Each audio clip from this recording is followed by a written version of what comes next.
This is your news bulletin from Power 102 Digital. It is Tuesday, the 27th of August, 2024. Good morning, Trinidad and Tobago. This is news to 6 a.m. on News Power Digital. As the Movitown complex saga continued in the courts yesterday, tenants at Movitown, Port of Spain, will have to seek legal advice on who they should pay when their rent becomes due at the end of the week, as their landlord continues its legal action over a move to repossess the entertainment and shopping complex. Last Friday, the Port of Spain Infrastructure Company Limited, which manages land held by the Port Authority of Trinidad and Tobago, PAT, sought to take control of the complex over $10,904,000 in arrears of rent allegedly owed by the Trinbago Commercial Development Company, owners of Movitown. A temporary agreement has been arrived at between the owners of the Movitown complex and the Port Management Company. At a virtual hearing yesterday before Justice Eleanor Donaldson Honeywell, attorneys for Trinbago Commercial Development Company Limited and Posenco thrashed out an agreement which will stay in place until the High Court determines the rent dispute between them. According to a varied order on August 26th, Movitown has agreed to pay into court $3 million on or before August 28th. The substantive case is expected to be assigned to another High Court judge who will set aside the date for the next hearing. The opposition UNC has unveiled the draft election manifesto. The UNC plans include raising the legal age for marijuana use and gambling to 25 years and older, supporting victims of crime with jobs and housing, and introducing a constitutional right for an accused person to have a trial within a reasonable time. Leader of the opposition, Kamala Prasad-Bissessar, reviewed some of the party's manifestos on Monday night and said her government will also consider introducing a system of monetary rewards for police officers in divisions where crime is kept low.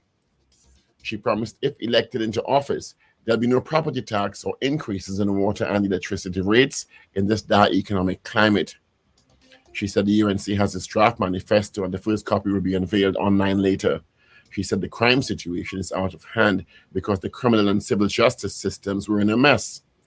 Prasad-Bissessar also proposed reforms in the criminal justice system and will do the following: comprehensive review of all criminal laws to weed out obsolete ones, categorizing of offenses of murder and rape into first and second degree murder, the introduction of a constitutional right of an accused to have a trial within a reasonable time, the introduction of monetary rewards for police officers in divisions where crime is kept low, the raising of the legal age for marijuana use and gambling to 25 years and older, an increase in the number of functional courtrooms, among other initiatives. Meanwhile, former Commissioner of Police Griffith has dismissed claims by the opposition leader, Kamala Prasad-Bissessar, that he was a failure as a Commissioner of Police. Griffith made a comment yesterday, August 26, in response to statements made by Prasad-Bissessar at the UNC Cottage meeting in Chaguanas some hours earlier. In his response, Griffith described Prasad-Bissessar as the local version of U.S. President Joe Biden in local politics. He cast doubt as to whether the NTA, which he leads, will form any alliance with the UNC for the next election. He served as Commissioner of Police between 2018 and 2021. Prasad-Bissessar claimed that all national security ministers under the PNM between September 2015 and now had failed. Those ministers included Edmund Dillon, Stuart Young, and Fitzgerald Hines. She said, quote, "We 8 months into 2024 and already the murder rate as of Sunday was over 400. She said every national security minister and commissioner of police appointed by the PNM in the last 9 years had failed. The commissioner of police under that period were Griffith, McDonald Jacob, who acted in the position, and incumbent earlier here with Christopher." In the statement responding, Griffith said her comments about my tenure as COP, which she falsely claimed I was a failure, only served to highlight her lack of understanding of national security. He repeated during his tenure as COP from 2018 to 2021, public trust in the police increased significantly to 59%, and we achieved the highest reduction in violent crime in 17 years, end quote. More than 200 suspected cases of grant fund fraud have been sent to the Trinidad and Tobago Police Service, according to Minister of Social Development and Family Services, Donna Cox. She was speaking with reporters after the ribbon-cutting ceremony for the Port of Spain Social Services Center on Henry Street in Port of Spain. Cox said, While the ministry has started an exercise to cut down on fraudulent practices in which people were either receiving more than one grant or receiving a grant under false circumstances, it was an issue that was not easy to weed out. Speaking about senior citizens' pension, she said more than 108,000 people received a grant from the ministry.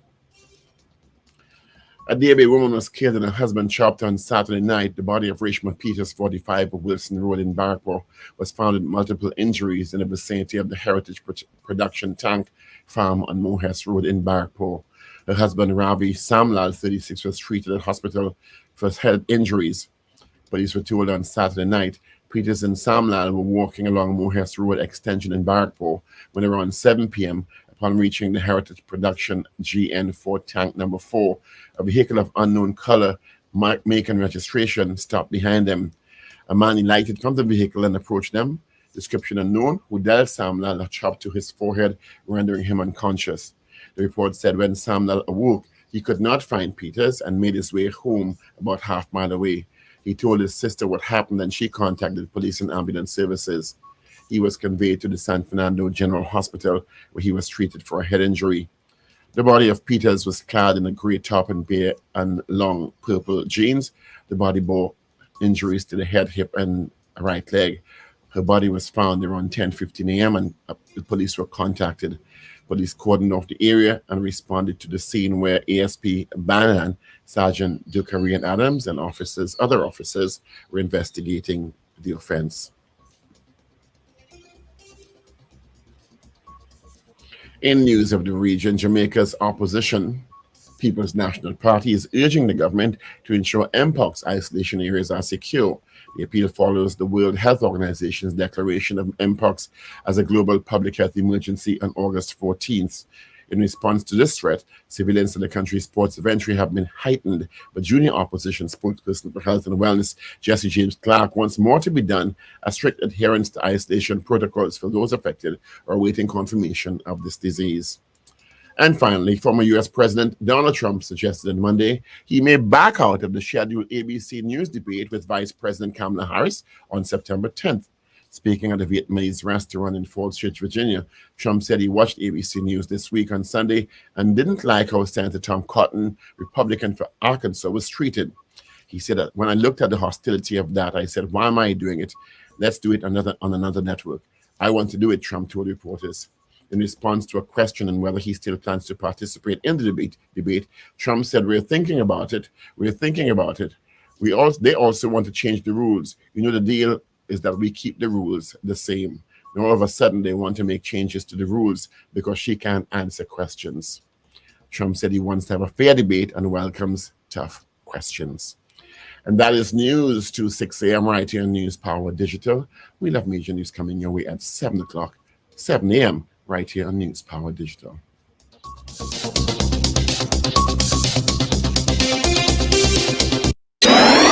Up to date and credible. Power 102 Digital.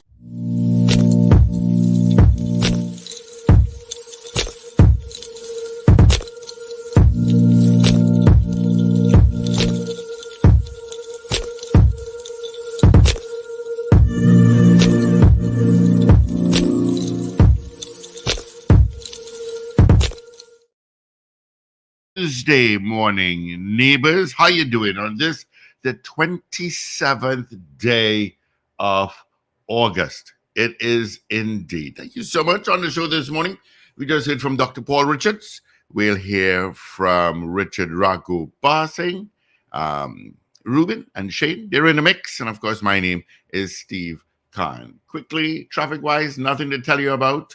It is 25 degrees on our twin island republic. That's right, both Piarco and at Crown Point in Tobago. Let's see if the Met Office updated their weather for today. They have not. All right, but they're saying fair and cloudy, slightly hazy conditions with occasional showery spells, 40% chance of isolated heavy shower and or thunderstorm favoring western areas during the afternoon. All right. Good morning to you, Pablo. What's shaking? Good morning, Steve. Good morning, everyone. Good morning, my friend. How art thou? I'm good, and your good self? Not bad. Not bad at all. Not bad. Woke up late. You woke up late. Yeah, boy. I just couldn't get off that bed. You know, when you sunk into the bed, that's what it was like. And I was like, oh, No, do I have to go and see Richard's face? no comment. Yeah. Not saying a word there at all. At all, at all, at all. But yeah, it is 10 minutes after the hour of 6 o'clock. Thank you so much for joining us. Got some hellos already, a lot of hellos from all over the globe, like DJ Ray out in Delaware. Got Celia right here in Valencia, Oliver Man Warren, BV Smith, and beautiful sister Isle of Tobago. Ray out in West Palm Beach, Florida. Anthony Tinto out in Ontario, Canada. John Cato, Wayne Bennett in Covington, Georgia. Miss Ingrid in Tucson, Arizona. Gloria Gray, Carol Guevara, David Wares, and Mrs. Wares. Good morning, Cheryl. Alistair Hart, Rena Jennings, Brenda Isaac, Marcia Rock in Orlando, Business Passad, Mrs. R, Mr. Lodge, Trinidad and Tobago. There's some people watching us on Facebook and on YouTube. And good morning to all those out in Me TV. Yeah, channel 111 on Flow. Yeah, and if we get it scrambling, it is totally out of our control. Okay? Out of our control. Good morning, Captain Ron in Orlando. David Nelson, Sankofa. And David Nelson. Yeah. We're all over the globe, Paul. All over the globe. Good Tuesday morning, everyone. Happy Independence, Trinidad and Tobago in advance. Yeah, it's on Saturday. 32 years on Saturday. 62 years, sorry, 62, on Saturday. Yeah. 62 years. That we've accomplished a lot, but we still have so much to do as a country. Yeah, boy. No kidding. Huh? Well, I guess it's every other country. The journey continues. I see some sort of progress has been made regarding the Movie Town saga, Port of Speed Infrastructure Company saga. When agreement has been hopefully we'll have Mr. Chin on the program on Friday.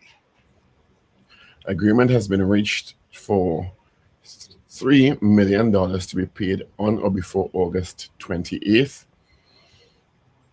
from Movie Town to the yes, Gerald, good morning, to the Port Authority Management Company, and that the tenants will have to seek legal action to find out who they are going to pay.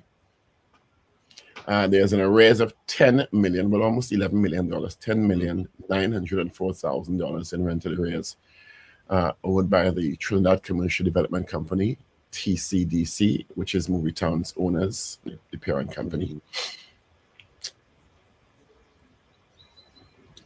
So the complex continues, but of course the case now will be handed over from Justice Donaldson Honeywell to Eleanor Donaldson Honeywell to another High Court judge.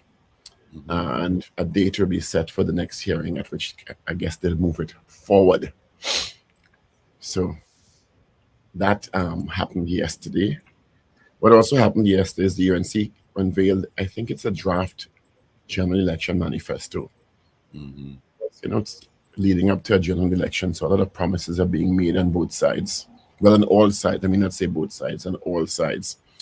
And Mrs. Prasad Bissessa threw some jabs at the PNM, which also kind of landed in NTA political leader Gary Griffith's garden, to which she responded already. She indicated that the PNM, under the PNM, there were almost 4,500 murders since, is it 2015 to now? And she said every Minister of National Security and every Commissioner of Police appointed by the PNM has failed. In response, Guy Griffith, of course, dismissed the claims from the leader of the opposition and likened her to Joe Biden. The incumbent U.S. president, who of course opted out of competing, allowing Kamala Harris to be the Democratic Party's nominee for the election against Trump.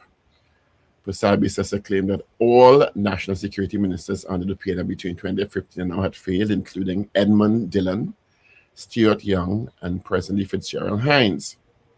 She said, quote, "We're 8 months into 2024, and already the murder rate as of Sunday is over 400, and every national security minister and every commissioner of police appointed by the PNM in the last 9 years failed." Of course, the commissioners were Griffith, McDonald, Jacob, and now here with Christopher. She said, she went on to say the PNM had a habit of bypassing the most qualified candidate chosen by the Police Service Commission and handpicking its preferred candidate as COP. She said under the PNM had bypassed the top 3 selections, including Dulal Chan, remember him? Phillips and 3 Williams, and handpicked 4th-ranked Gary Griffith. She continued, during Gary Griffith's time, we had in 2018 523 murders, 2019 539, 2020 COVID many months lockdown 396 murders, 2021 448. She said 1,906 murders spanning the years 2018 to 2021 under Griffith. She said the PNM interfered and put the 4th-ranked person. Of course, Mr. Griffith responded saying her comments about my tenure as COP, where she falsely claimed I was a failure, only served to highlight her lack of understanding of national security. He repeated during his tenure as COP from 2018 to 2021, public trust in the police increased significantly to 59%, which we received the highest reduction in violent crime in 17 years. So I don't think, based on that exchange, that there's going to be any agreement or accommodation between the NT and the UNC moving to 2025. But politics is a strange. I know, I'm going to tell you that. And anything is possible moving forward. But right now, based on those exchanges, it doesn't seem that way. Joe Biden is here. When I read that, I started to laugh. But it could be a compliment. And you consider Joe Biden a good president. He just had to step up because he was seemingly too old. Yeah. But he has some other issues too. So it could be a compliment, it could be a job, it could be both at the same time. True. It can be both at the same time. So, but you know, as you say that, don't mean to digress. Let me just stick it in there. Did you? Well, I skimmed through it. That George W. Bush, the late John McCain, and somebody else endorsed Kamala Harris. Did you say the late John McCain? Yeah, his people. That's what I told you. I just skimmed through it. I have to read it. Late John McCain. How did he endorse Kamala Harris? Well, I think his people. I have to read it. I just skimmed through it. You know what the late means, right? Yeah. What does the late mean? Well, I said I have to read. I'll pull it up and read it. But the late means he died, Steve. Yeah, I know, but I think it's his people, his family of the late John McCain. Let me put it that way. And I said, whoa, I have to read that. When I get some time, I have to read that. Okay, I can't watch it on television now. So the jabbing taking place there between Mrs. Pasabi Sessa and Mr. Griffith. Yeah. Yes, David. Mr. Griffith is not going to take those statements. Oh no, it'll carry on for a while. So he's going to respond as he has the right to do. So to do. This time, Dr. Raleigh must have said, can I have another cup of coffee, please? Yeah.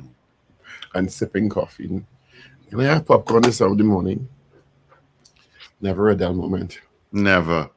But as I said just now, it's politics and anything is possible. And so true. Right within the realm of possibility that they make quite easily put aside the differences heading closer to whenever the election date is called by the Prime Minister, and form some sort of accommodation as they did for the local government election. But right now, it don't really seem so.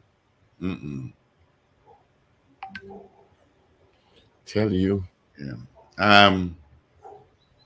Some WhatsApp coming through here. Yeah, we have no control what's happening on Me TV. Yeah, I understand your frustration, but yeah, we have no control on that. Sorry about that. Yeah. Okay. And yes, Rena Johnny definitely was not. Good morning, Mrs. Zara. So within the draft manifesto, it's something I actually agree with in there, to be very honest. Presented by Mrs. Pasabi says, and I'm going to take off this platoon. My WhatsApp is open on my desktop. Mrs. Pasabi says proposed the following reforms to the criminal justice system, including but not limited to a comprehensive review of all laws to weed out obsolete ones. No problem there. Categorization of murder, of rape into first degree and second degree murder. We do have first and second degree murder here. I don't think so yet, which is not a bad consideration. Introduction of a constitutional right for an accused to have a trial within a reasonable time. That actually occurs in certain provinces in Canada. I've spoken about it in Parliament before. And if the trial doesn't get going or isn't completed within a certain time, the accused is set free. Of course, you have to put safeguard to make sure defense attorneys don't delay the trial to ensure that happens. The introduction of monetary rewards to police officers in divisions where crime is kept low and crime fighting targets are met to motivate them. That's not a bad recommendation. Good morning, Mr. Ragoobarsingh. Hi, good morning, guys. Good morning to our listeners and viewers. The raising of the age of use of marijuana use and gambling to 25, I fully agree with that. I have no problem with that. But then they will see the age of consent is 18. But we have a kind of precedent where the age that you can be appointed a senator is 25. So, you understand? There's a kind of precedent there, as opposed to the 18 where it is the legal age of maturity or adulthood. This is moving marijuana use to 25 and gambling 25 and older, which I agree with. Many people will disagree. Increasing the number of functioning courtrooms. Right now, there's a deficit. She's suggesting each judge of the High Court must have a designated courtroom to ensure they can sit every day, and many others. But some of those are some of the main ones. And talking Richard about Mrs. Pasabi says, I think, is it a draft manifesto? I think it's described as a draft manifesto, and reforms to the criminal justice system where she made certain promises. I don't know about any or most of those, to be very honest, but is if it can actually be done, right? That was just a promise. I've spoken about the law, changing the law for the right of an accused to have a trial within a reasonable time, which that reasonable time will be defined. And if you go past, let's say, 5 years or 7 years, without the trial starting and reaching a certain stage, the person is set free.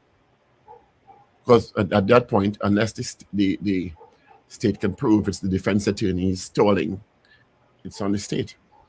And the innocent people of the 3,500 in remand, awaiting trial. Remand means awaiting trial.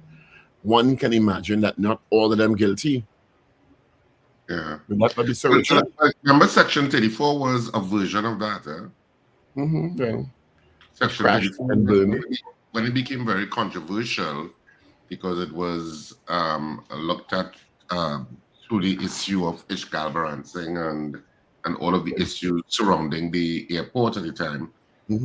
But the Section 34 captured much more than them in terms of the issue of exactly that.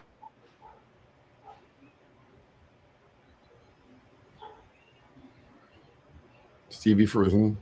Series of offenses that were allowed where the John McCain thing. Where that relief was given.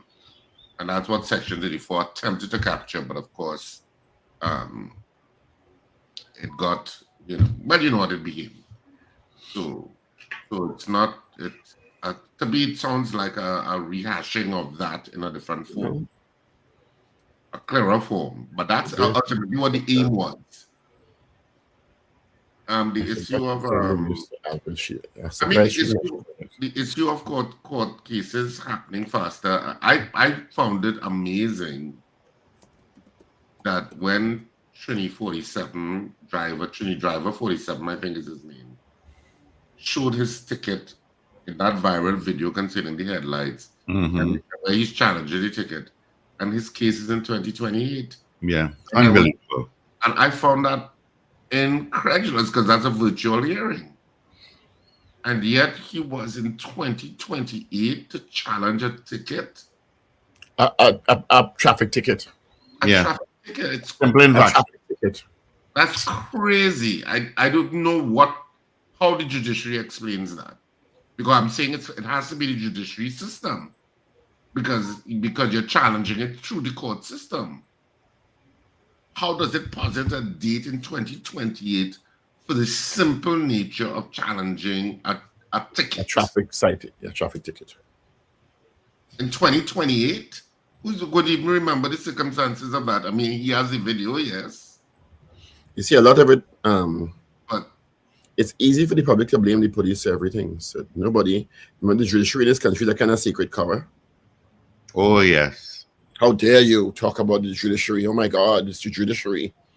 It's the justices of the court and the magistrates of the court and Chief Justice. How dare you say they're not efficient and they're not effective? How dare you? You're interfering with the independence of the judiciary if you say they're not efficient. Well, no, they're inefficient. For many different reasons, to be fair. A lot of the reasons not sometimes beyond their control. Evidence not coming in a timely manner, files getting lost, although I hear they're mostly online now, but a lot of it is online. Yeah, but that seemingly hasn't online. As one of these suggestions go, the limited number of courts, so they can't sit every day, cases being adjourned without penalizing if attorneys representing either side are errant, whether it be the state or the defense attorneys. You understand? For the clients, for the accused, or the charged, I should say. But they have to get it together. But of course, all of the new criminal procedure rules were in an attempt to mitigate all of that. With regard to sufficiency hearings, etc., and moving forward in terms of a criminal and the abolition of preliminary inquiry and all of that. But at the end of the day, when laws are not absolute things that just happen. If you change a law, change criminal proceedings rules, you look and see if your efforts are bearing fruit. You do an assessment, you measure progress and see if they're effective, and then you make adjustments. You understand? It's not just you do it and you think, okay, we do it and it hope for the best. You understand? I assume all of that is happening. You assume? Yeah. Is there a big assumption or? No, I don't think it's a big assumption because it's a lot of intelligent people that put in and would have suggested those systems, and so they would be monitoring those systems. They have a history of monitoring systems and seeing whether they work or not. So they're not. I mean, they're not new to the game. And when they monitor they're working, what do they do after that? You have to make recommendations to the legislature. It has to go back to the legislature if it is that you need amendments. Absolutely. Via the Office of the Attorney General and the Chief Parliamentary Counsel. That's where it happens. Finbar Collins is suggesting in the morning poll, do you think the judiciary is the main factor behind addressing our crime situation? What do you all think of this? Civil courts move faster. What do you think of that question? I leave that one for Richard. Me? Why me? I like the one that they asked last night on news on one of the stations last night, where they were asking people in the road about the $100 million Trinbago. And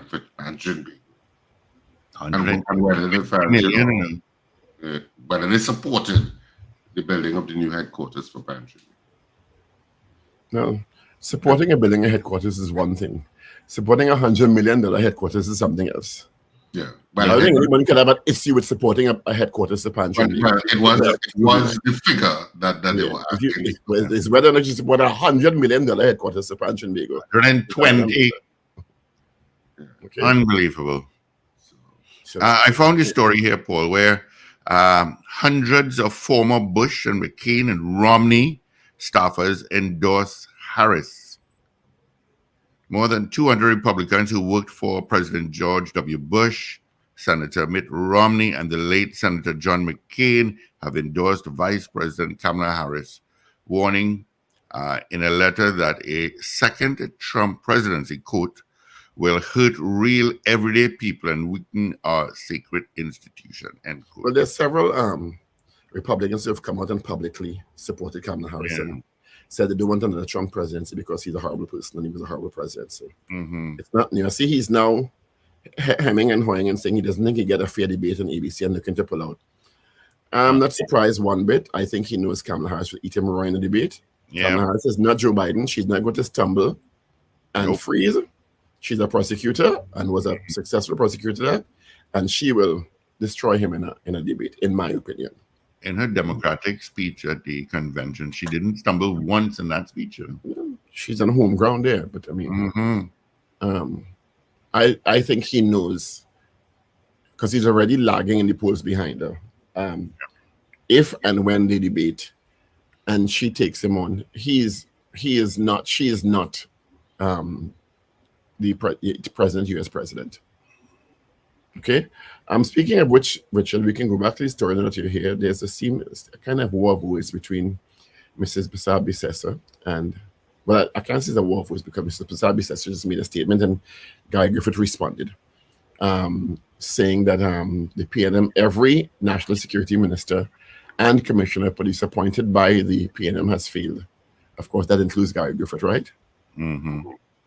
Guy Griffith has responded and said Mr. Basabi-Sessa is like the Joe Biden of local politics. Is the local version of U.S. President Joe Biden in local politics. Is that a compliment, you think? I don't think, not any way he means it. No. You look like you're still half asleep, eh? I tell you that. That's how you're looking. Yeah, you are actually. Do you think it could be a politics? Some people consider Joe Biden a good president. But I agree with you. I don't think it was meant in a compliment. Basabi-Sessa claimed the PNM had a habit of bypassing the most qualified candidates chosen by the Police Service Commission and handpicking its preferred candidates COP. So when she says they all failed, she also says Griffith failed. So as I told Steve earlier on in the audience, I don't think that they're going to be, well, as of now, because things can change, having any accommodation heading into 2025. You mean the NTA and the UNC? Yeah. Yeah. But they had some sparring before, so it seems like they'll both be going it. Well, the UNC will be going it alone, and we don't know what will happen with the NT and other smaller parties because I think they were in discussion before, not so? Well, I think they were in discussion with some other small parties. Yeah. I'm not so sure. I don't know what is going on. I'm not so sure what's going on with Michaela Pandey's party, the Patriots. Is it the United Patriots? Yeah. The Patriotic Party, the Patriotic Front. Patriotic Front. Patriotic Front. Whew, there's many different names to remember now. But the Patriotic Front, I'm not so sure what's going on with that. I mean, you see sometimes glimpses of her talking about stuff, but you haven't heard her articulate stuff on the national issues that are happening right now, like coat of arms. She hasn't said anything.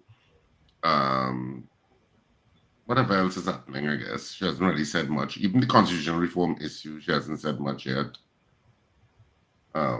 So, I don't know.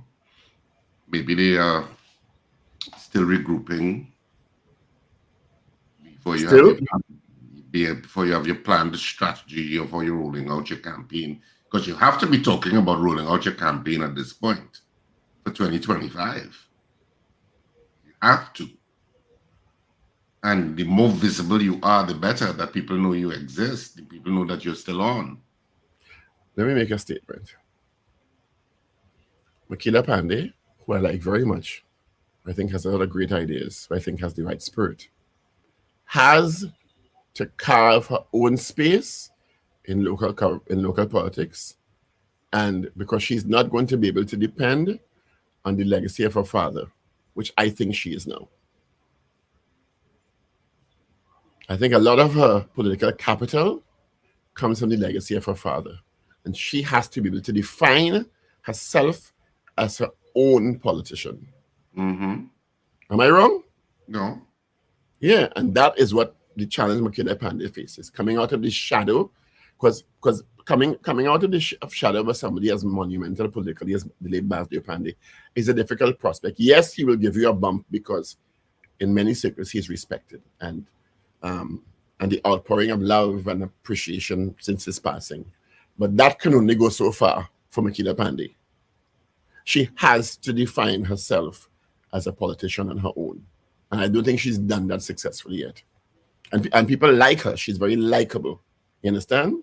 Yeah. But as a real candidate, as a real option, and leading a party that has a real chance, I don't think she's successfully done that yet. We could open the phone lines. But she's very likable. Yeah, she is. 222 talk. But she has not defined herself to me as a political entity individually yet, out of the shadow of her father. Yeah. In fact, of all of the political leaders on the landscape right now, she is probably or arguably the most likable. Yeah. All right. We have some calls coming through. Good morning. Good morning. Steve. Hi, Good sweet morning bread. to you, Steve. Good morning, Dr. Paul. Good morning, Good Richard. morning, my dear. Morning. Yes. So, you know what I always say? The judiciary, you can't make comments on them because, as you say, they are sacred cows. Well, I do. I have a probate since 2017, and I still can't get. I go along on person sometimes at the Hall of Justice, and all they keep telling me, we are short-staffed. There's only one registrar. 2017, we are in 2024. Same problem every time. I don't know what to do next. I better hire Richard. So now that my lawyer is not doing anything, you know, she said she has done all she can, but I keep following up on it just to find out what is taking place, you know. So they always have an excuse. And my next point is this. Mr. Gary Griffith now seems to, well, oh God, she gets the time to talk now because Ms. Kamala Prasad said something about him. So even though she has said all of this, all they are going to come back to bed together. Politics makes strange bedfellows. So that is nothing. There's only a few months of getting vexed and don't talk, but next few months, they're back together, smiling and shaking hands and bouncing glass. So I don't see them being anything but friends still, and party, whatever they want to join up and call it. And I see that not going to happen. And for Ms. Makila Pandey, since the last time she said she wants 41 nominations, that's some, 6 months ago? Nothing happened. Nothing has happened since that. So I think, you know, she kind of losing it because she probably would be a good leader, but she is taking too long to do things. And I think as her father died, she might use that as an excuse, but she's still mourning. And she use that as an excuse and make 2025 come, and she doesn't be in anything. Anyway, you all have a good morning. All right. Thank you, sweet bread. Have a good one. I see there was a house invasion in Valsayn yesterday. They stayed an hour in the house. I don't know. You've seen some. I mean, you've been seeing some criminal activity here, but the viciousness and the callousness is. Yeah. Whew. A woman chopped to death. Her husband chopped in his head. Boy, just going to get food, you know, and a couple up. I don't know the details behind it, but I mean, she was killed. Reshma Peters, 45. Yeah. The body was found with multiple injuries in Barrackpore. Her husband was chopped in his head and left for dead. And right. Yeah. This one involves it, I tell you. Good morning. Good morning, Porter Chelsea. Good morning, Mr. Patrick. How are you this morning? My name is Mr. Patrick. Are you alright? Yesterday I went in the grocery to buy a little stuff to make a little sandwich and thing. So I said, I'm going to pick up some eggs. When I pick up the eggs and I go up by the cash register, with the cash, then she tell me, this egg is $58 a dozen. I think gourmet eggs. Yeah. No, what they have different prices of eggs, Mr. Patrick. Yeah, they have different prices of eggs. Because they have some. I made the same mistake before and I said, what is, and I went back and get the cheaper eggs. They have free range eggs. They have the free range eggs, they have the organic eggs, which are more expensive. Yeah, they have the organic eggs. But what I'm trying to say, even the normal eggs is about $50 a dozen. So people in this country can eat, boy. And all politicians fighting us against power, boy. Another thing which Ragoobarsingh, I was in New York there, right? And I was talking to a guy who shipping the items to Trinidad. He said, no, they're asking for a BRI number, a Board of Revenue number, who have to collect the items. You know anything about it? No, it's not a Board of Revenue number, you know. It's like a zip code number. It's a postal region number. No. They're asking for a BIR number. To collect your stuff? I think, Mr. Patrick, I think I read that somewhere. A BIR number. So Sunday. I don't understand what that means because it's a new thing they introduced. Yeah, within the last couple of months. So I asked upon a Sunday now, them telling me, yes, it's a new thing they introduced. Because, you know, if you have been involved in an accident and you have to collect a check from the insurance, you have to produce that to it. A BIR number. That clearance certificate. Right? No, a BIR number. A partner was involved in an accident and he had to get that. Before you receive a check. So I don't know that. There can be some kind of due diligence the insurance company is exercising. So I would but like all citizens have BIR numbers. I would like you all to find out more about that because the guy in New York was telling me that. I said, well, a new thing they bring out. He said, yes. So, all right, we tried to find out, Mr. Patrick. Yeah, I don't know anything about it. All right, coming up after 7 a.m. news, we'll have Dr. Terence Farrell, who is one of the members of the Constitutional Reform Committee. So we'll be talking about what the committee has gleaned so far in their report, which is the first report handed to the cabinet, and what his thoughts are about the prospects for constitutional reform in Trinidad and Tobago. That's coming up just after 7. Mm-hmm. All right, so 222-8255. North Americans, 866-525-1099.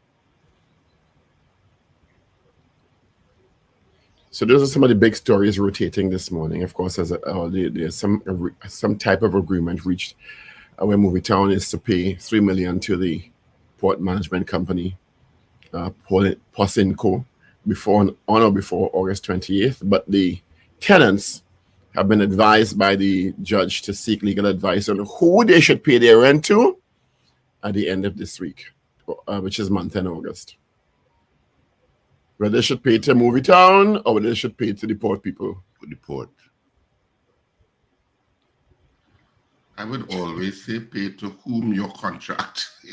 That's what the law says. Who you have the arrangement with.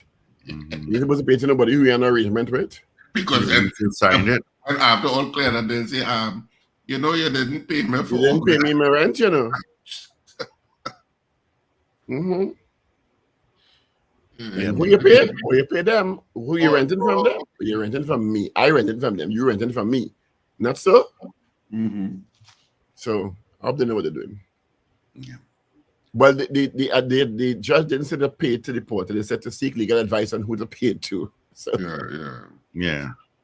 You know, never a dull moment. You have newspapers? Yes, I do. So should I start? Please do. Yes, go ahead. 45. Yeah. So the Daily Express, I'll start with that because that's the one on top.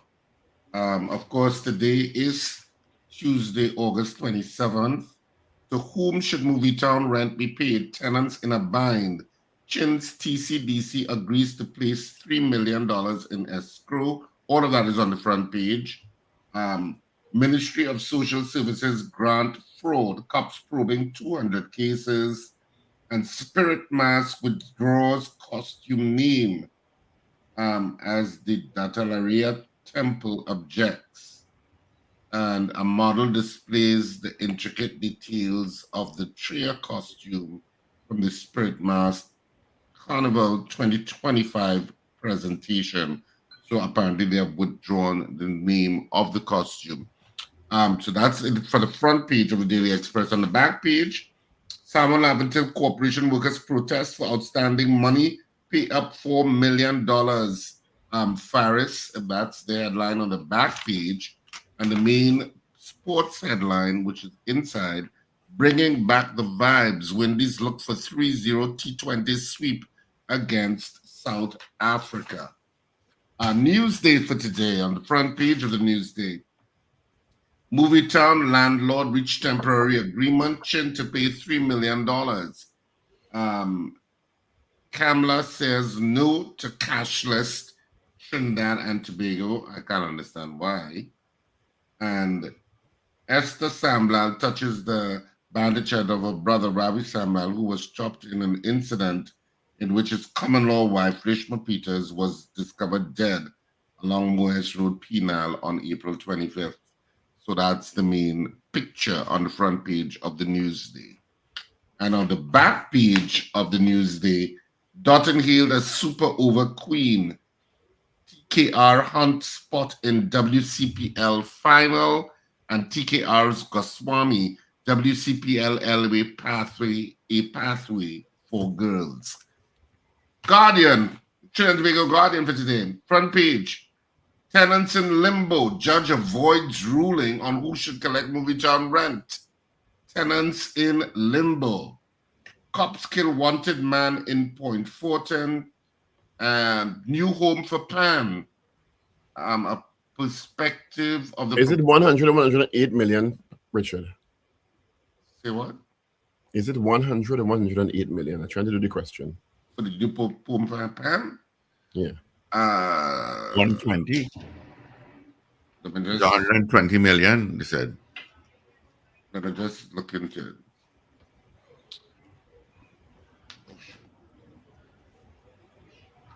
Go ahead.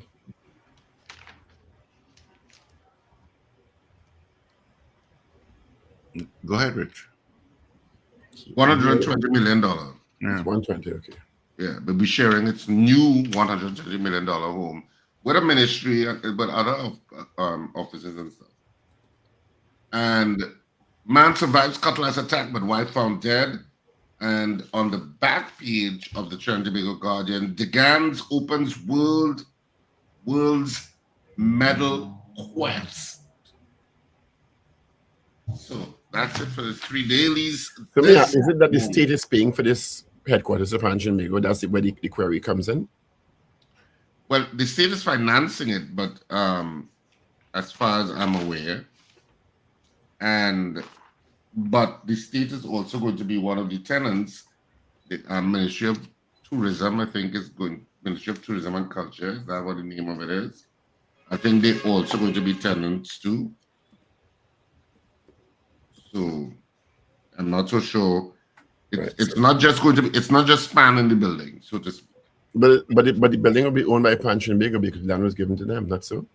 Trinbago will be sharing its new $120 million home with the Ministry of Tourism, Culture and the Arts. But they'll be tenants. Tourism Trinidad Limited They'll be tenants. The Carnival Commission. The Ministry of Tourism, Culture and the Arts, in consultation with the Ministry of Finance, has identified funding of an estimated $120 million over the projected period for construction of the headquarters, to start with an allocation to be determined in fiscal 2025-2026. So the state is financing it. It's clear the state is financing it. So this is the proposed question. The ministry pointed out that it's proposed. Oi, hello. Yo. Little- We're good. Okay. Right. That's the headlines of all three dailies. Let's get the results of our morning poll from yesterday, where we asked you, do you think the Express editorial, which sought to compare the changing of the coat of arms to live sport corruption, is appropriate? 77% said no. All right. Let's get into this morning's poll. So, do you agree with the planned $120 million to be spent on a headquarters for Trinbago? That's our poll this morning. What says you? So, do you agree with the planned $120 million to be spent on a headquarters for Trinbago? That's our poll. Yes or no? 222-8255. North Americans 866-525-1099. People on the web and the app and streaming platforms, you can send your votes via the messaging portal there. And of course, if you are watching us on M&E TV and listening to us on smart devices, you can WhatsApp us at 318-1021 and we'll get your vote there. So, do you agree with the planned $120 million to be spent on the headquarters for Trinbago? That's our poll this morning. What says you? Do you support it? Yes or no? All right. Anthony from Toronto says no. Val says yes. Let's see. Richard P. Knight said yes. Let's see. Okay. Right. Yeah. All right. Richard P. Knight said yes. Captain Ron out in Orlando says no. Anthony Tinto out in Ontario, Canada says yes. All right. Do you agree with the planned $120 million to be spent on Trinbago's headquarters? Right there on Wrightson Road. Right next to Fire Services headquarters, that is. Carol Guevara says yes. David Wares says yes. Ish out in Malik says yes. Black Pearl, morning Black Pearl, says no. Kathy Ann, yes.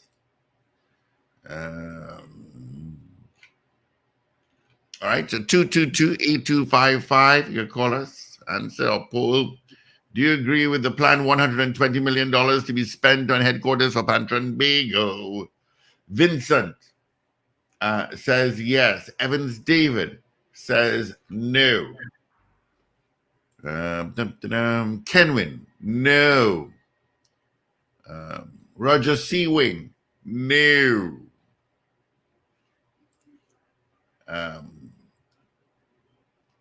Rena Budu Jennings, yes. Pearl Cordes, yes. Randy Kelly, no. Okay, Lincoln, we just want yes or no. All right. Did I do that? David Nelson says yes.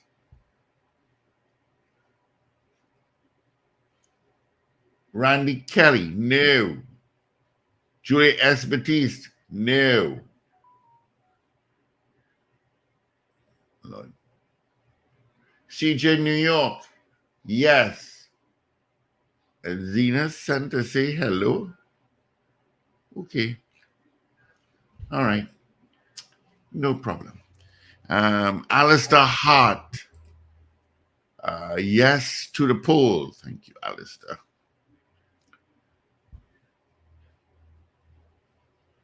So do you agree with hell no?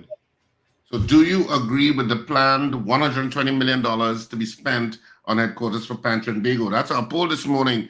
222-TALK, 222-8255, North Americans, 866-525-1099. That's absolutely toll free, of course. people on the web app and streaming platforms, you can send your votes via the messaging portals there. And of course, you can also vote via WhatsApp at 318-1021. Of course, you can put the TNT code before 868. 318-1021 for all of those listening on M&E TV and listening to Smart Device.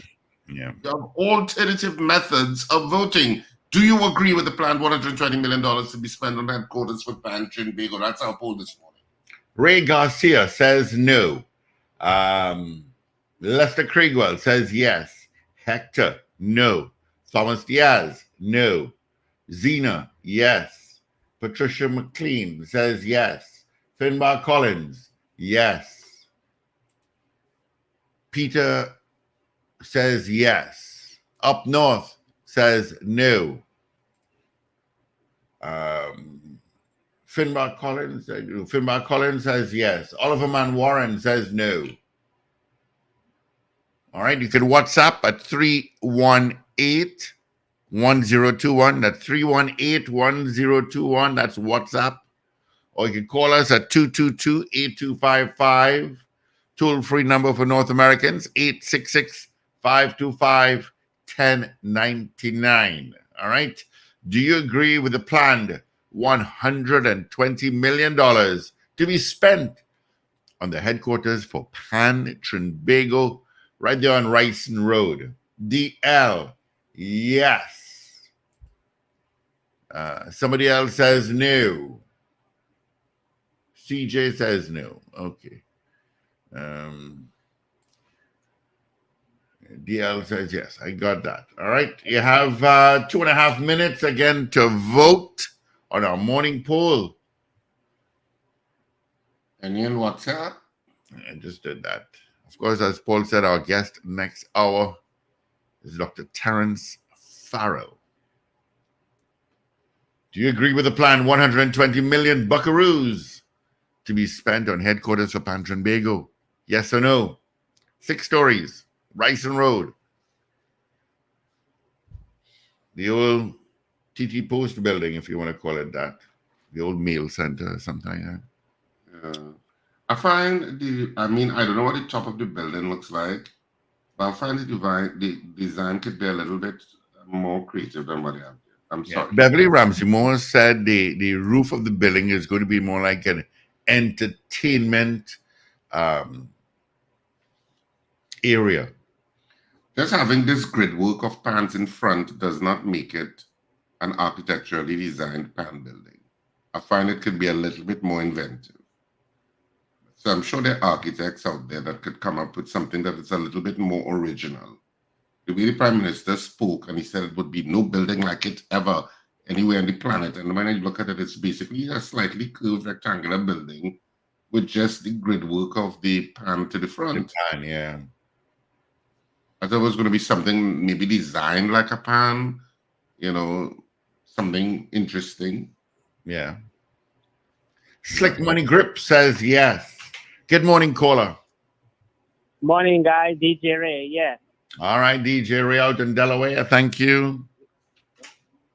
All right. Esther Adams says yes. Garvin out in New York City. New York. Should I sing that song? Says yes. Somebody else says, good morning, gentlemen. Yes to the poll. HJB. Thank you so much. Okay.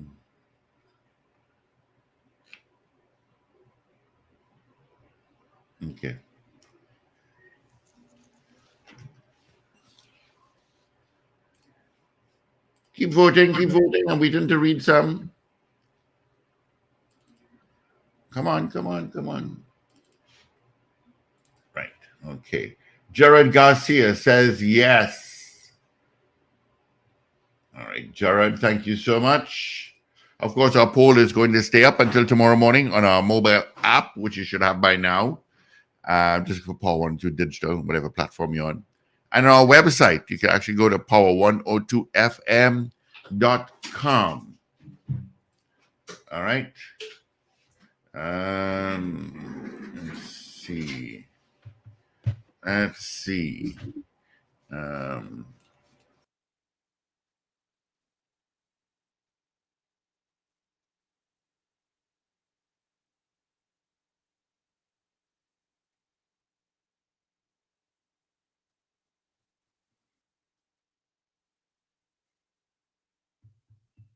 Yeah.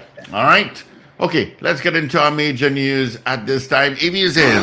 This is your news bulletin from Power 102 Digital. Movie Town agrees to pay the court $3 million on or before August 28th as tenants to seek legal advice in the matter. The opposition UNC unveils a draft general election manifesto. Former Commissioner of Police Gary Griffith dismisses claims from the opposition leader that he was a failure as a police commissioner. And the opposition in Jamaica urges government to ensure Mpox isolation areas are secure. Details in a moment.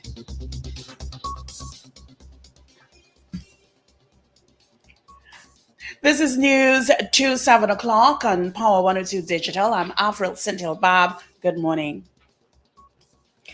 As the Movie Town complex saga continues in the courts yesterday, tenants at Movie Town, Port of Spain, will now have to seek legal advice on who they should pay their rent to at the end of the week as their landlord continues its legal action over a move to repossess the entertainment and shopping complex.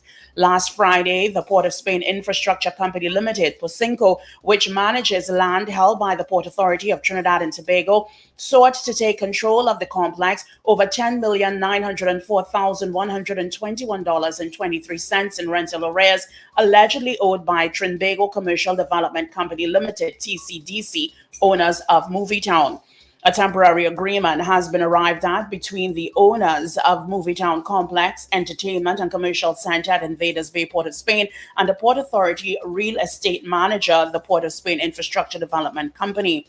At a virtual hearing on August 26th before Justice Eleanor Donaldson Honeywell, attorneys for Trinbago Commercial Development Company Limited and POSINCO trashed out an agreement which will stay in place until the High Court determines the rent dispute between them.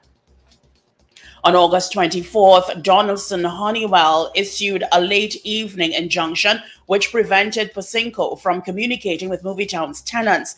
According to her varied order on August 26th, TCDC agreed to pay into the court $3 million order before August 28th.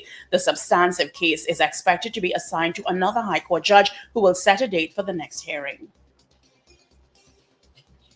The opposition United National Congress has unveiled a draft general election manifesto. The UNC's plans include raising the legal age for marijuana use and gambling to 25 years and older, supporting victims of crime with jobs and housing, and introducing a constitutional right for an accused person to have trial within a reasonable time.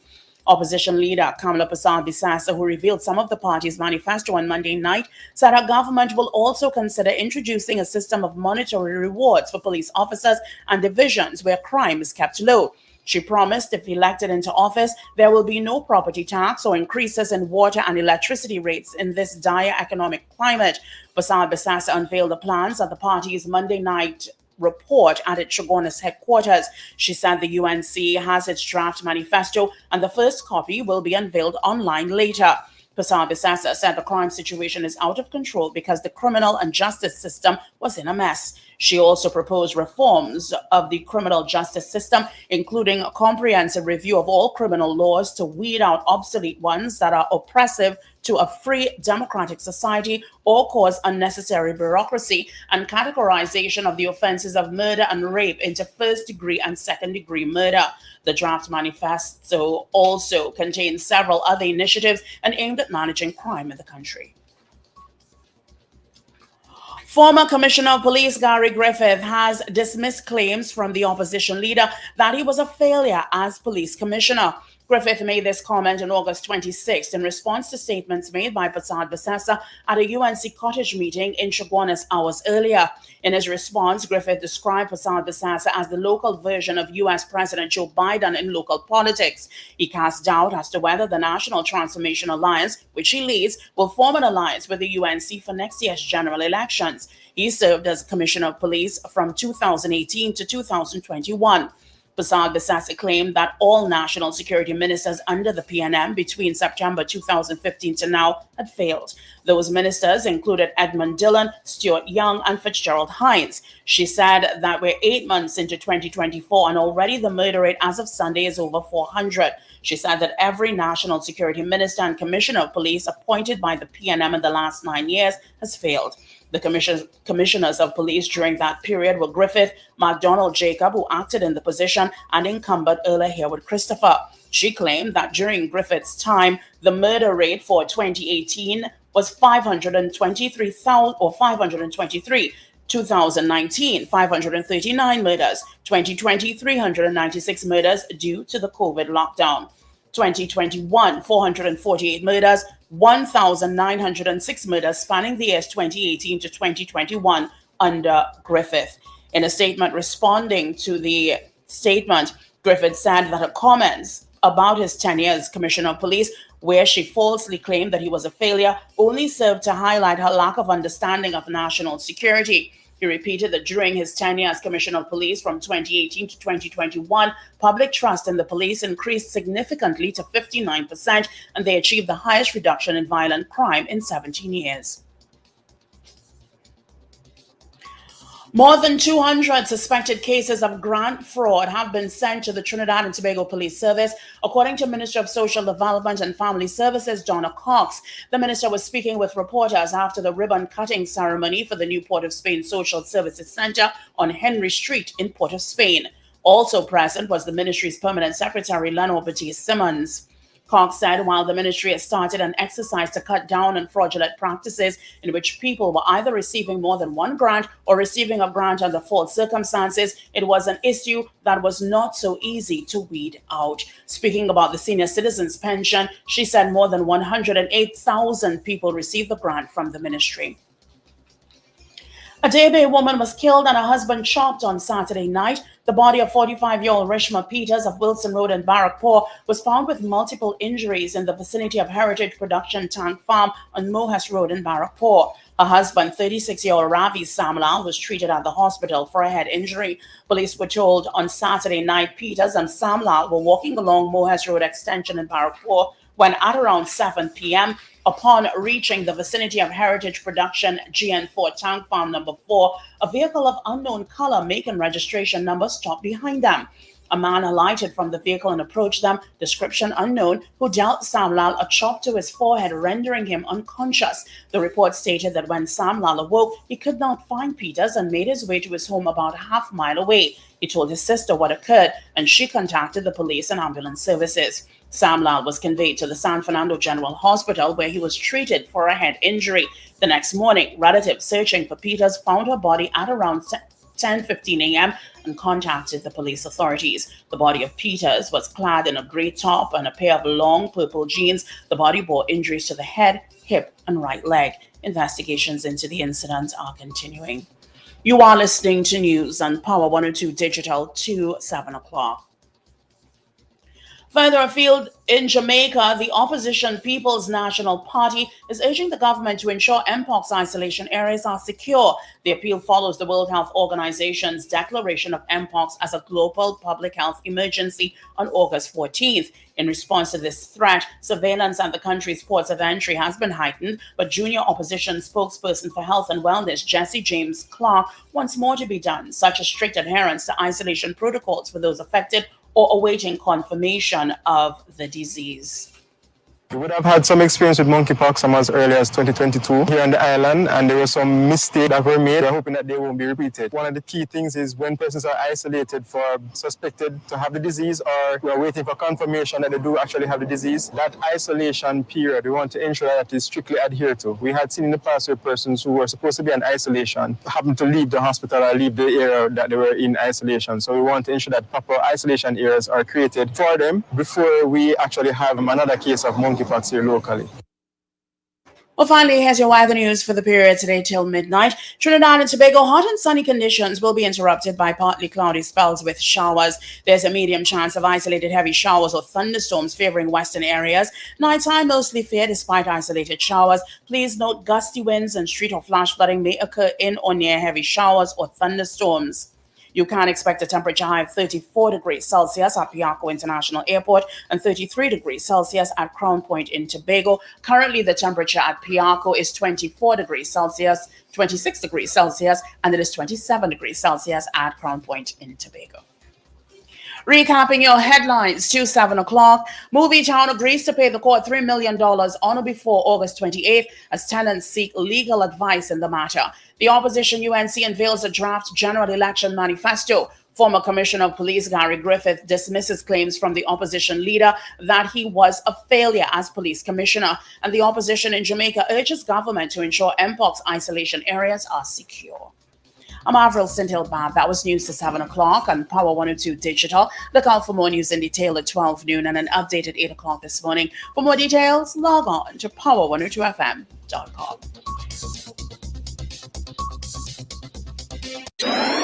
Up to date and credible. Power 102 Digital. All right. Thank you so much, Avril, for our major news. You could join her again come 8 o'clock for our news brief. Quickly, traffic-wise, I got an accident to tell you about. It is by Chase Village. It is northbound on the Sir Solomon Hochoy Highway. So that's creating some serious traffic backup all the way from Couva. On the east-west corridor, just going through Santa Rosa to Maloney, slow going through Trinidad City and getting to Port of Spain. All right. Let's see if we have any more votes. We have Oscar Daniel saying yes. I have another one. Let's see. That one says no, unless it's including a pan factory. Okay. And that's it. Just one more no. Just one more yes, sorry. A yes and a no.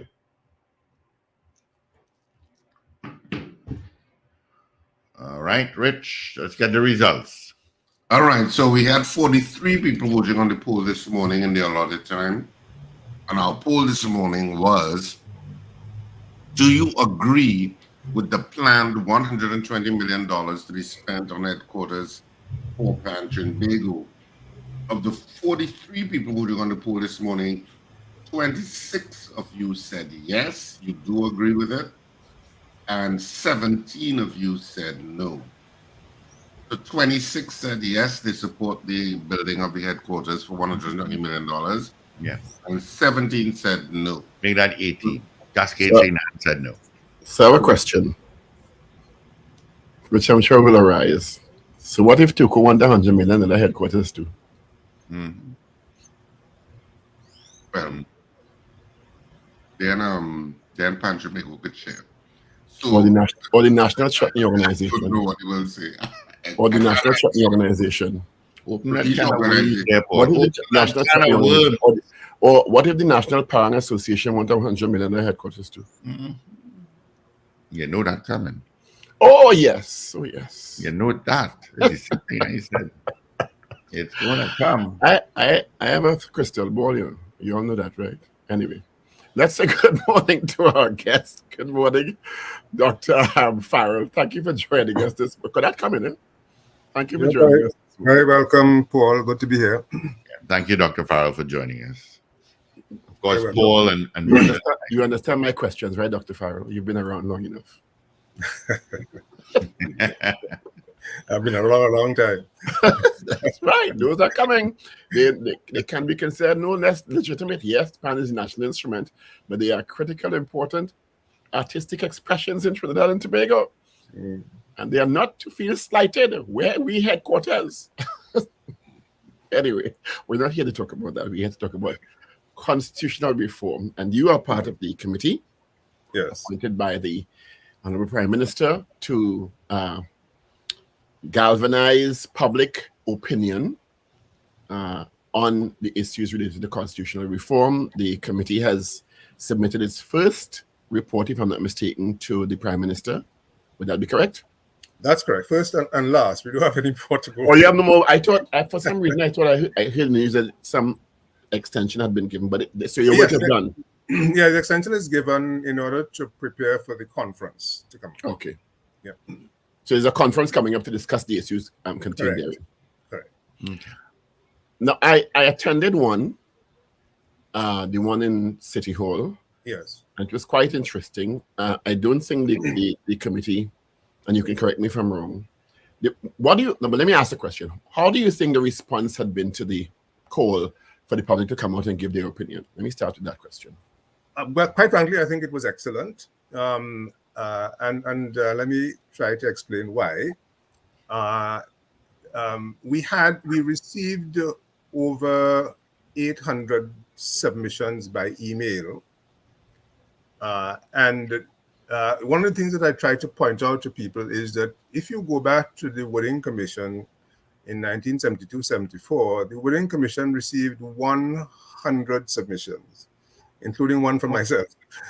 And so even at that time, the population was about 750,000. So even if you allow for that, we did a lot better.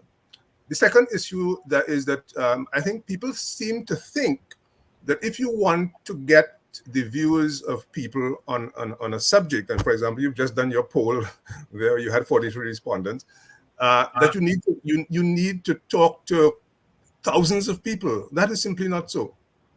For a population like Trinidad and Tobago, an electorate of about 1.1 million people, you just need to talk to several hundred people in order to get a sense as to what people are thinking and so on. Just to illustrate, in the United States, when they are polling for elections, like now the presidential election and so on, the electorate in the United States is 260 million people. When the best pollsters go outside there, they usually sample between 2,000 and 8,000 people in the United States with an electorate of 260 million people. That's less than 1%. Exactly. And so if you have any sort of basic familiarity with statistics, then, I saw some people talk about the fact that we had a paltry response and so on. That is simply not correct. And I think it kind of betrays a lack of knowledge of or understanding of statistics. We think our response was excellent. And I think that we took advantage of the fact that people sent in stuff by email. And that varied from one-liners to people who submitted extensive and long essays, really, on various aspects of constitutional reform. In addition to that, we had the town hall meetings. Some of them were poorly attended, that is true, but overall we had over 300 people attending the town hall meetings. And we had 3 youth forums, one in Tobago and 2 in Trinidad, which was also well attended by young people.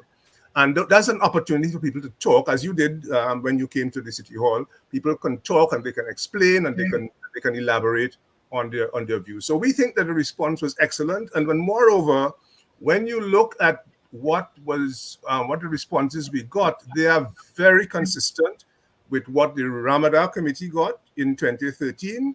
And even if you go back to the Wooding Commission, it's very consistent with what people were saying even 50 years ago. So we are very, very comfortable with with the responses that we got. It's not quantity, it's quality. Both quantity and quality of the responses that we got, yes. Yeah. And I know there are lots of people who may have contributed when the People's Partnership was doing their constitutional exercise. And then you have this other one, and there's a portion of Trinidad and Tobagonians that'll be a little jaded about it. Yes. Because they'll feel I am putting forward effort that will amount to naught. Correct. Because the current construct requires the participation of the opposition or a party having the overwhelming majority to achieve that constitutional reform. But when you go through an exercise, Dr. Farrell, like that constitution exercise, and you present this document, and you could correct me if I'm wrong, but at a PNM rally, they dismissed certain things like 2 terms that they fixed. So they've already started dismissing consultations with citizens. Why does that engender any faith in the citizenry that their voices are truly heard if it narrowly comes down to the decisions of a few people, whether constitution moves forward, and oftentimes one person? Okay, so let me try to respond to that, Richard. in a number of different ways. First of all, there are currently 5 constitutional reform exercises taking place across the region: in Belize, in Jamaica, in Barbados, in Trinidad and Tobago, and Guyana has just started one, although the Guyanese constitution is the most recent Caribbean constitution. 5 at the same time.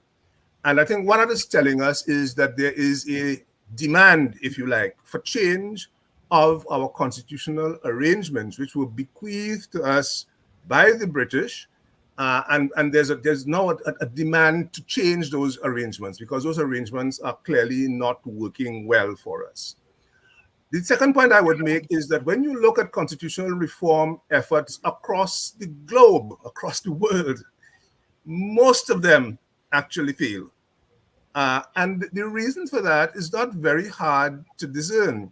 The reason for that is that almost by definition, a constitutional reform exercise, if it is done properly and if it is done with integrity, is going to make recommendations for changing the balance of power in the society, in the government, the balance of power between the parliament and the executive and the judiciary and the independent institutions. And those are very much evident in the recommendations that we have made. Now, for those people who currently hold power, it is not in their interest to change that, particularly if there are recommendations which diminish or constrain or restrict their power. And this is why, in most instances, constitutional reform exercises tend to run aground. And in Chile, for example, they've had they spent 2 years in an elaborate exercise that has just stopped. So the pathway to success is narrow. In respect of Trinidad, you're quite right. Constitutional change requires a special majority, especially for those provisions in the Constitution which are entrenched. And any meaningful reform is, in fact, going to attach to those entrenched provisions. So therefore, you are going to need a special majority. Our process, our procedure, and our faith is that Parliament has been put there by the people of Trinidad and Tobago. They are not our masters. We are their masters. And therefore, if you have a process where the people of Trinidad and Tobago are saying to the parliamentarians who we have put there that this is what we want, then I think they ought to respect that. They may not, but they ought to respect that. The other point, the last point, is that in respect of the PNM's recent convention, we have put forward a report and recommendations. That report and recommendations are for everyone to examine, everyone to critique, everyone to put forward their views. So we are expecting, in fact, and we are welcoming every political party, every NGO, every business organization, every trade union to look at our report, look at our recommendations, and to come up with their own if they don't agree with what we have said. The only thing that I am saying that they should do when they are doing that is that number one, their responses or their recommendations ought to be based on principle. There must be a basis for what you are saying. Secondly, it must be reasoned. There must be a rationale for your recommendation. And it must be offered in the spirit of trying to move the process forward. So we have absolutely no difficulty if people disagree with what we have said. Not at all. In fact, it would be quite odd if people didn't, because you are in fact working on creating and change, and people may not like change. So a prime minister will obviously want to keep the election date in his back pocket. But the point is that the prime minister keeping the election date in his back pocket is a fundamentally undemocratic exercise. It's an undemocratic process. It's arbitrary. And so therefore it is inconsistent with the principle of a sovereign democratic state. It's simply not, quite frankly, normatively, right? One can argue it's simply wrong to do that. Now we have inherited that from the British. That's how the British did their thing. You just call the election whenever it is you feel that you want to do that. But the question is, for Trinidad and Tobago, is it consistent with principle to do that? Every sitting prime minister, again, would want to say, well, I will serve for 25 years. And I guess the question is, who does that serve? Does this serve the incumbent, or does this serve the people widely in a transparent and accountable way? Dr. Farrell, I looked at an interview that yourself and the chairman of the committee did on TTT, and one of the issues that came up was the issue of the savings clause. Yes. And for the members of the public looking on who may not understand, first of all, explain what a savings clause is. Yes. And what are the implications of evolving the process forward to remove that saving clause, and what impact that will have on lawmaking moving forward. Okay. So the savings clause, which is section 6 of the current constitution, was put into the constitution essentially to save all previous legislation that had been passed when Trinidad and Tobago was a colony. And that made very good sense at the time. In fact, most Caribbean countries had a savings clause, except I think one. And in some cases, their savings clause was limited. They said it's only for 5 years. In our case, we put in what is called a general savings clause, which was unlimited in time. The savings clause was functional in the sense that it saved all previous legislation. So you didn't have to go back as a new independent parliament and simply re-legislate everything, because there are hundreds of pieces of legislation, hundreds of ordinances. So it simply made sense to say these continue. However, what the savings clause also did was that it said that if you had a previous piece of legislation done as a colony, and that legislation was found to be in breach of our fundamental rights, that is to say, sections 4 and 5 of the Constitution, you couldn't change it. You couldn't declare it to be unconstitutional. And so therefore, what you had in that is that you had legislation enacted under Trinidad and Tobago as a colony, which trumped the Constitution. So you had ordinary legislation, which was in fact higher than the Constitution, and the Constitution is supposed to be supreme law. It is fundamentally inconsistent, and it is not consistent with a sovereign democratic state, which is what we are. So you'll see in our report that we have the principles that we have articulated, sovereignty being one, and the issues that we have put under the sovereignty column, that is the number one. The savings clause is inconsistent with a sovereign democratic state. And so therefore it has to go. Why do you think then that there has not been a move to remove that? Because you have explained it quite pellucidly. Yes. I think the present legislators and past legislators understand that. Yes. Legal luminaries understand that, particularly post 1976, when the Republican Constitution came into effect, when we became a republic. But we have not since 1976 seen people to move past that saving clause. That's right. Yeah. So why? I don't understand it. Well, I don't understand it either, Paul. And it's very interesting that there's a very recent case which went to the Privy Council. And the Privy Council, this had to do with, I think it's the Chandler matter. It's Chandler number 2 matter, the Privy Council.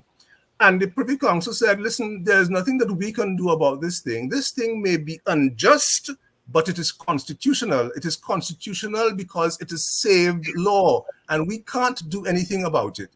And they went on further to say it is for the Parliament of Trinidad and Tobago to fix this problem. We can't help you.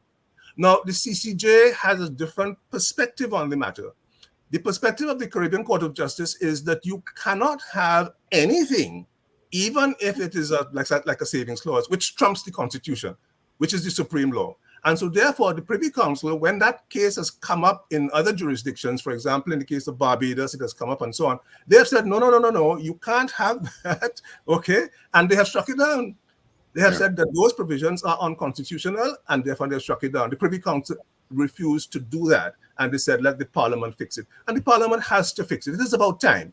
And we have found that it is after 50 years, there is absolutely no need to save all these outdated legislation. For example, there are things in there like the sedition thing, which is currently in the court. There are things in there about that discriminate against people because of their sexual orientation, that an immigration officer can prevent somebody from coming into Trinidad and Tobago because they are homosexual. That kind of quite frankly, let me just say, use the word foolishness, right? We have inherited from an old colonial time, and it continues to be there, and you can't challenge it. But the ironic thing is the country that handed down to us has moved past that.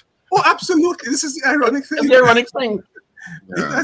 It is quite ironic. And you know, even the mandatory death penalty, which is under the Offences of the Person Act, which makes the penalty for murder mandatorily is death. Yeah. And most countries have simply either moved past the death penalty completely, or you have recognized that there may be instances where somebody has committed a murder, but the circumstances are such that the death penalty is not warranted. We can't do that. A judge in Trinidad and Tobago has to follow the law and therefore has to sentence the person to death. And that's quietly, I mean, it's not right. We've got to fix that. Yeah. Well, I think the Caribbean country that did not have the savings clause is the one that got it right. And because when I first started as a constitutional law student, I never understood what was the concept. What were they thinking when they fabricated and constructed that 1962 Constitution? Because it was like, and I think part of it was a colonial mindset. I think part of it is rooted in that, that you were taking a brave new step, so to speak, as an independent territory, and they felt they wanted the security of knowing, well, these laws still exist, rather than saying, look, if these laws are incompatible with sections 4 and 5, out they go. Out they go, yes, exactly. Out they go. But remember that time too, we were still under the sovereignty of the king.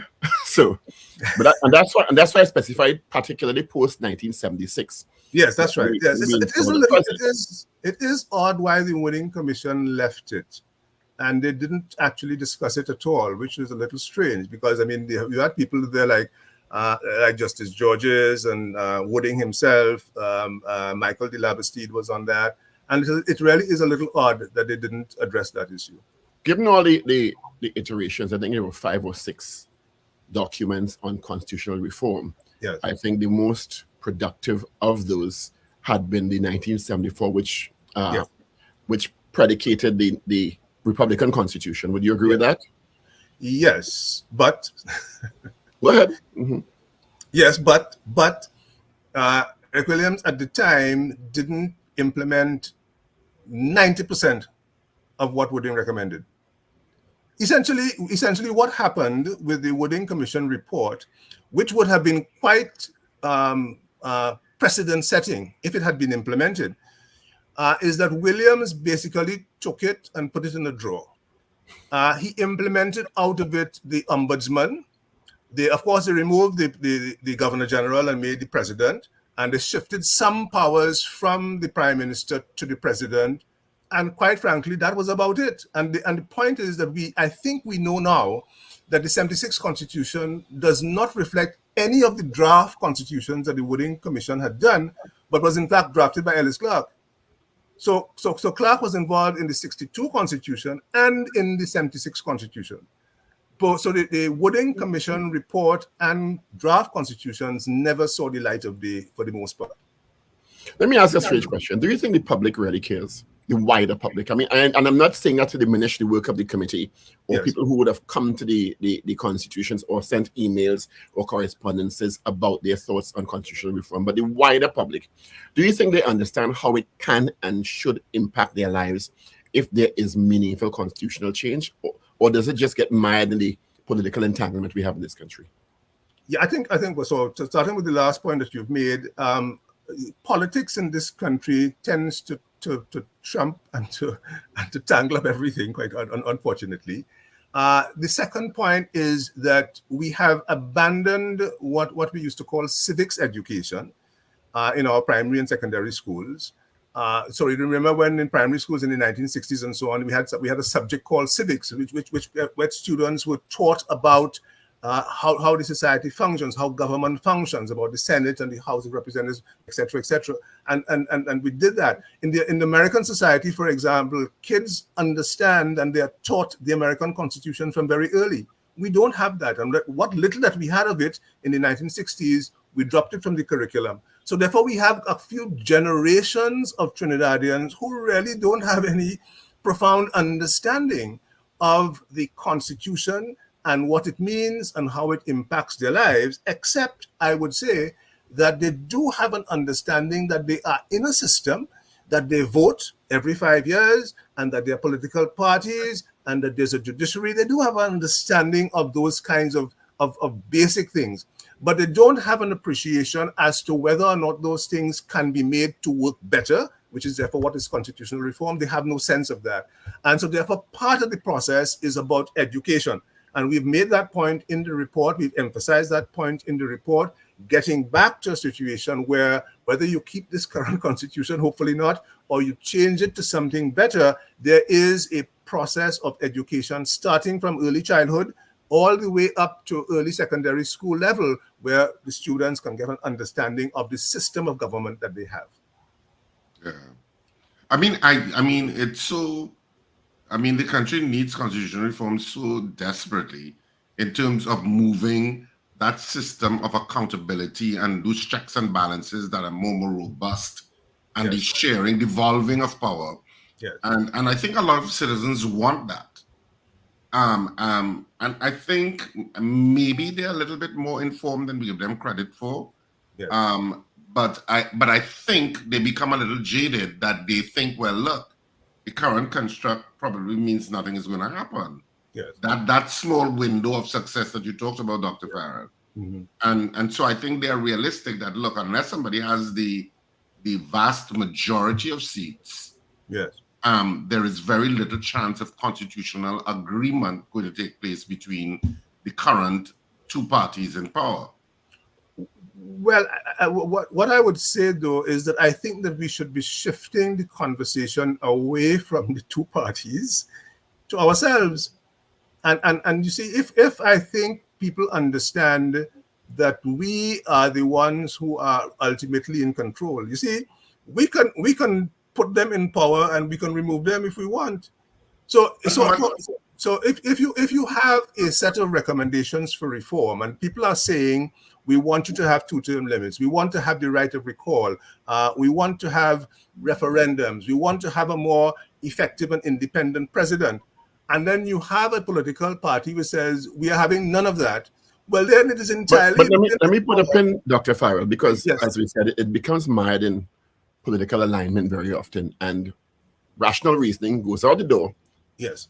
At the altar of political alignment. So you say, we want, but then the prime minister or the opposition leader makes a statement on his or her perspective, or his or her party's perspective on some of the recommendations.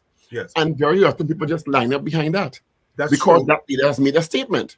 That's so true. So that is part of what we're dealing with also. So when you say we want, who is this we? We is not a homogeneous we. Yes. But I would think, though, Paul, that I would rather doubt. I mean, I haven't looked at their report, the PNM's report, but I would doubt, quite frankly, that the majority of people, or a lot of people in the PNM, agree with those. I'm not saying they do, but I'm saying there's a lot of influence that comes from a political leader making a statement. That is absolutely true. That is absolutely true. And there are a lot of people who are not aligned to any political party. Mm-hmm. And we also have people who are influential in the community, including the media itself, for example, that if the media took on the responsibility of surfacing these issues, of explaining them, of calling out the leadership of the political parties on positions which are irrational or which are not based on principle, then it can have an effect, I think, in terms of people's perception of their leaders and of the positions that they have taken. But it comes back to let me just put a question from the chat here, because I think it's a very good question from Carlisle Cupid. If Dr. Farrell can identify a country that has recently undergone a successful exercise like this that we can learn from. That's a good one. That's a good question. Good question. That's a very good question. Usually, constitutional reform exercises come in situations of extreme situations, of situations where the society is, I don't want to say revolution, but there is some kind of extreme set of circumstances which kind of push people towards having that reform. Instances of where you have committees and commissions and people sit down and so on, as we try to do in the Caribbean here, as we are trying now in the Caribbean. If you look at what the process is happening in Jamaica, for example, you're getting that same kind of tribal. So some sort of crisis. Yes. You need to have some kind of crisis, quite frankly, that is going to force the change on people. So very good question, and I will do some research on it to see. Richard, the Chilean process, I think, was very hopeful until it came to an end a couple of weeks ago. Yeah, and oftentimes it gets mad over one particular phrase or one particular clause that people have an issue with it. Yeah. But you know what I was getting to, Dr. Farrell, the issue of how civic-minded we are as citizens. I think the vast majority of citizens in this country, and I'm subject to correction, have never stood up for anything in their lives. Beyond, I don't know, because I'm just talking in terms of my friends and stuff sometimes, and I'm saying, how can you go through your entire life and not stand up for anything? I have a phrase here, Richard, and you may agree or disagree. Maslow's hierarchy of needs. Well, yes. And that's what's at play. But a lot of the population are so engaged in bread and butter issues, shelter issues, that the higher issues sometimes get pushed aside because you're so engaged in survival on a day-to-day basis. Yeah, that's right. The daily struggle is real. The daily struggle for most people is real. And so therefore they don't have time and the space to kind of think about these things. And they don't recognize, quite frankly, that the things that they are struggling with are in fact at base in the Constitution. You know, I've been saying that things like crime, things like, WASA not fixing the roads and the potholes in the roads and so on, the fundamental issue there is an issue of accountability. Holding people to account for we worry about integrity, of course, but holding people to account for their performance. And I keep saying that you can't hold the constable or the licensing officer or the customs officer or the guy who is supposed to fix the road or the WASA turncock. You can't hold them accountable unless you hold people at the very top of the hierarchy accountable. So that's where we've got to start. And the recommendations that we have made in this report are actually moving us towards holding the top office holders accountable for integrity and for performance. Well, some may suggest that, some sociologists may suggest that there's some philosophies that keep societal structures in place to keep that struggle at the bottom of the hierarchy of needs for the benefit of those. Those at the top. At the top. Because then you're so consumed with struggling day to day. And I want to move the conversation to what's next, because I'm glad that you cleared up that the committee has no real issue with and I'm paraphrasing, you could correct me if I'm wrong. Yes. Politicians and political leaders are welcomed to share their opinions. Absolutely. Yeah. Right? So Dr. Rowley's statement at the convention is just part of what the process is. Would you say that's correct? That's correct, yes. And you welcome Mrs. Sabi Sessa and any other political leader, NGOs, civil society organizations. It's not a document that's a fait accompli. That's correct. Absolutely correct. Well, right. So with that said, there has been an extension granted, and now there's a conference planned. What then is the objective of the conference, and what format will it take? Right. So if you look at the report, you will see that our terms of reference included a conference. So the idea always was that the report would be, the idea was to create a working document. So section 5 of our report we call it a working document. That document lays out the recommendations chapter by chapter based on the current constitution of the recommendations that we have made for reform. That document forms the basis for the conference. We're calling it different names, conference, convention, constituent assembly. But conceptually, the idea is that what you do is that you bring together people who are representatives of political parties, because political parties are extremely important at this stage, because political parties actually represent whole blocks of people. Right? We're not saying necessarily that political parties are monolithic in their thinking, but they do represent blocks of people. So you want political parties to be involved. You want to have civil society organizations to be involved. You want the business community, the trade union movement. You want the NGOs to be involved. And then you want to have you want to have the public present. Why present? Because the idea is that you would have people who are delegates, so political parties and NGOs and so on would send delegates to the convention. The delegates would be in a position where they would be looking at the issues, and they would consider if there is consensus. There may be consensus on particular things, and there may be some differences. And you have a process where those are discussed, but it's a conference, so you have to manage that. And then you can have people decide at the conference which one of the two positions or three positions that they are in favor of. And then that then becomes the new position that will then be drafted as a draft constitution to go to the Parliament of Trinidad and Tobago. Understood. So, and following the convention or meeting or whatever we want to call it, or discussion, what is expected to happen? Is there a document expected to come out of that? Well, so conceptually, what will happen is that you're not drafting any constitution at a convention. You're discussing the issues that are put forward. At that stage, if the convention arrives at consensus on changes to the constitution, it would then need to go to a drafting committee. There's a bunch of lawyers whose responsibility would be to draft the thing in legal language, right? A bill. A draft constitution, similar to what Wooding and they did and what Principles of Fairness did and so on. You actually draft a constitution, and then that draft constitution, which reflects what comes out of the convention, would then go forward to the Parliament of Trinidad and Tobago. Well, hopefully.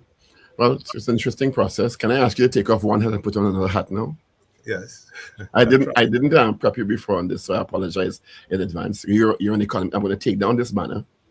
So we will know we've ended our conversation on constitutional reform. Yes. And we've entered a conversation now on economics, because this is your training in addition to law, correct? That's correct, yes. Right. How we're heading into a budget cycle in Trinidad and Tobago. What do you think are the main challenges facing us economically in the country? I know we only have 10 minutes, and I'm putting you in an unfair position, but you only have 10 minutes, Paul. Let me just say in sort of in summary, and then you can probably take over. We are not in a good place. We are not in a good place in as far as the economy is concerned. The fundamentals are not in a good place. Particularly if you start with the energy sector, for example, and you look at what is happening in respect of the production of natural gas, you can essentially forget about oil, because oil is now way down below, I think it's about 50,000 barrels a day, which is extremely low. But equally, natural gas production is down and is continuing to remain down. So we are way down from our peak of 4.2 BCF a day. We are now well below 3 BCF per day. I think we're down to about 2.7 BCF per day in Trinidad and Tobago now. And that has had implications in a number of respects. Number one, in respect of, say, LNG, Train 1 is down, and I don't see any prospect, quite frankly, of Train 1 coming back up, if ever at all. There's been, of course, a restructuring of the arrangement of the ownership of Atlantic LNG, but I don't see Train 1 coming back into operation. Secondly, so LNG exports are down. Secondly, in respect of the petrochemical sector, that is production of ammonia and methanol, that sector basically has been limping for the last, I would say maybe about since 2011. We've had curtailments and so on, but basically the companies down there are not in a good shape because they are not getting enough gas. Number one. Number two, the gas sales contracts that they are getting are short-term contracts. They are like 2-year contracts and 3-year contracts. You can't work with that in that kind of business. The economics don't work for you when you have a gas sales contract of 2 years or 3 years. So very interestingly, one of the big companies down there, Nutrien, and I looked at the annual report, and they reported that they had to take a significant impairment on their Trinidad and Tobago business because of the short-term nature of the gas sales contract. So when you have to do a turnaround down there, and the turnaround might cost you 40, 50, 60 million US dollars, you want to be able to run that plant for another 5, 6, 7 years before you get to another turnaround. But if you can't plan that, and you have a gas sales contract of 2 or 3 years, it's not making sense, quite frankly. And therefore, they had to take an impairment. What that means is that they probably make a loss on the Trinidad operations, which means, as far as the country is concerned, you're not going to get any tax revenue from one of the biggest players on the estate. So the estate is essentially limping along with whatever gas it can get. The Minister of Finance recently indicated that because of the price of oil and gas and oil, and of course the production levels that you identify, the shortfalls of that the revenue intake in the country, the revenues of the country would have been overestimated based on where he pegged the price of gas and oil in the last budget. So the deficit went from $5 to I think $9 billion. Right? We're in an election cycle. Let's not keep that out of the conversation. What are the implications of that, in your opinion, for the upcoming budget, and what the minister's challenges are on the table? Well, I mean, I suppose there are two ways to answer that. One is to try and answer it as a politician, right? And I'm not a politician. So politicians, if it's an election year, you could expect that the politicians will try to spend as much as they can in order to increase their chances of success at the polls. So that you could expect a budget that will probably do that. As an economist, what you would say is that, listen, you've got to cut your suit to the based on the cloth that you have, and you've therefore got. And this is not something I've been saying for years now, that our public expenditure is, number one, it is too high, and a lot of it is spent on the wrong things. And we are not able as a country to take the tough decisions in respect of the bloated public sector that we have, which comes about as a result of the kind of economic model that we've been running here since the 1970s. And we are unable to break that. Politically, none of the political parties have been able to confront that and to break it. But we are getting to the point now, given what the trajectory for oil and for gas revenues and so on, where the thing is going to break by itself, because as the revenues decline, you can see certain things beginning to happen. You can see the debt going up, both domestic debt and external debt going up. You see the international reserves, the foreign exchange reserves declining, and forex availability is down. You see the central bank recently reduced the reserve requirement, in my view, purely to accommodate increased government borrowing, and that is domestic borrowing from the commercial banking system, with all kinds of implications in terms of potential for increases in credit expansion, for increases in the money supply, for all of that that goes with what I consider a very suspect decision on the part of the central bank. But that's a discussion that we can have at another time. And then we have all of these liabilities that are increasing, because when you don't pay people back their VAT refunds, so the VAT refunds are increasing, you're not paying contractors. These things are not visible. The extent of the overdraft on the central bank account, these things are not visible, but they are very much there. And they are reflective of a fiscal situation which is, I would say, is more than tight. I think it is extremely tight, and something is going to have to give at some point. It may not give in the next fiscal year, because, as you quite rightly said, it's potentially an election year. But when you kick that can down the road, it just simply means that it's simply going to get worse later on. Final point on that, Paul. The idea that Dragon and these other opportunities and so on are going to be game changers, Manatee and those things, they will not game changers. What will happen is that when they do come on stream in 2027 and so on, is that they will keep the thing going. They will keep Point Lisa ticking over, but they are not going to be game changers. And I don't see, quite frankly, in respect to the energy sector, any game changers on the horizon. What's your definition of a game changer? I'd have to ask, because the Minister of Energy is certainly pretty optimistic, at least in what he says, that things will improve over the next 2 to 3 years in terms of gas and access to gas. They will, because if you get Dragon, if Manatee comes on stream and you get access to the Lauren part of the Lauren Manatee field, and there's another smaller cross-border field, that you can have access to. Yes, those things will help, but I'm saying that what they will not take you back up to 4.2 BCF. They will not even take you back up to 3.5 BCF. Remember, with every day that passes, your existing fields are depleting. Your existing fields are running down.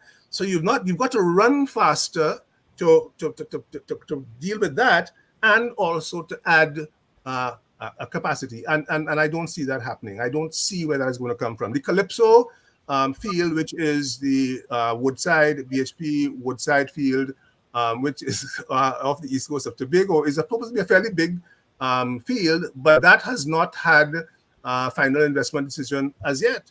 And I think essentially they are waiting on the appropriate fiscal terms before they could even that's in deep water and is therefore going to be extremely expensive. And they are waiting on the correct fiscal terms to enable them to do that. But the difficulty is that the better the terms are to bring something like Calypso into production, which might take a couple of years, it's not good for the petrochemical sector. It's not good for ammonia and methanol, because your price of gas at the gate, at the fence, is going to be significantly higher, which is going to be uneconomic for them. So it's a very, very delicate situation, and it's tough, and it's something that I essentially predicted 5 years ago.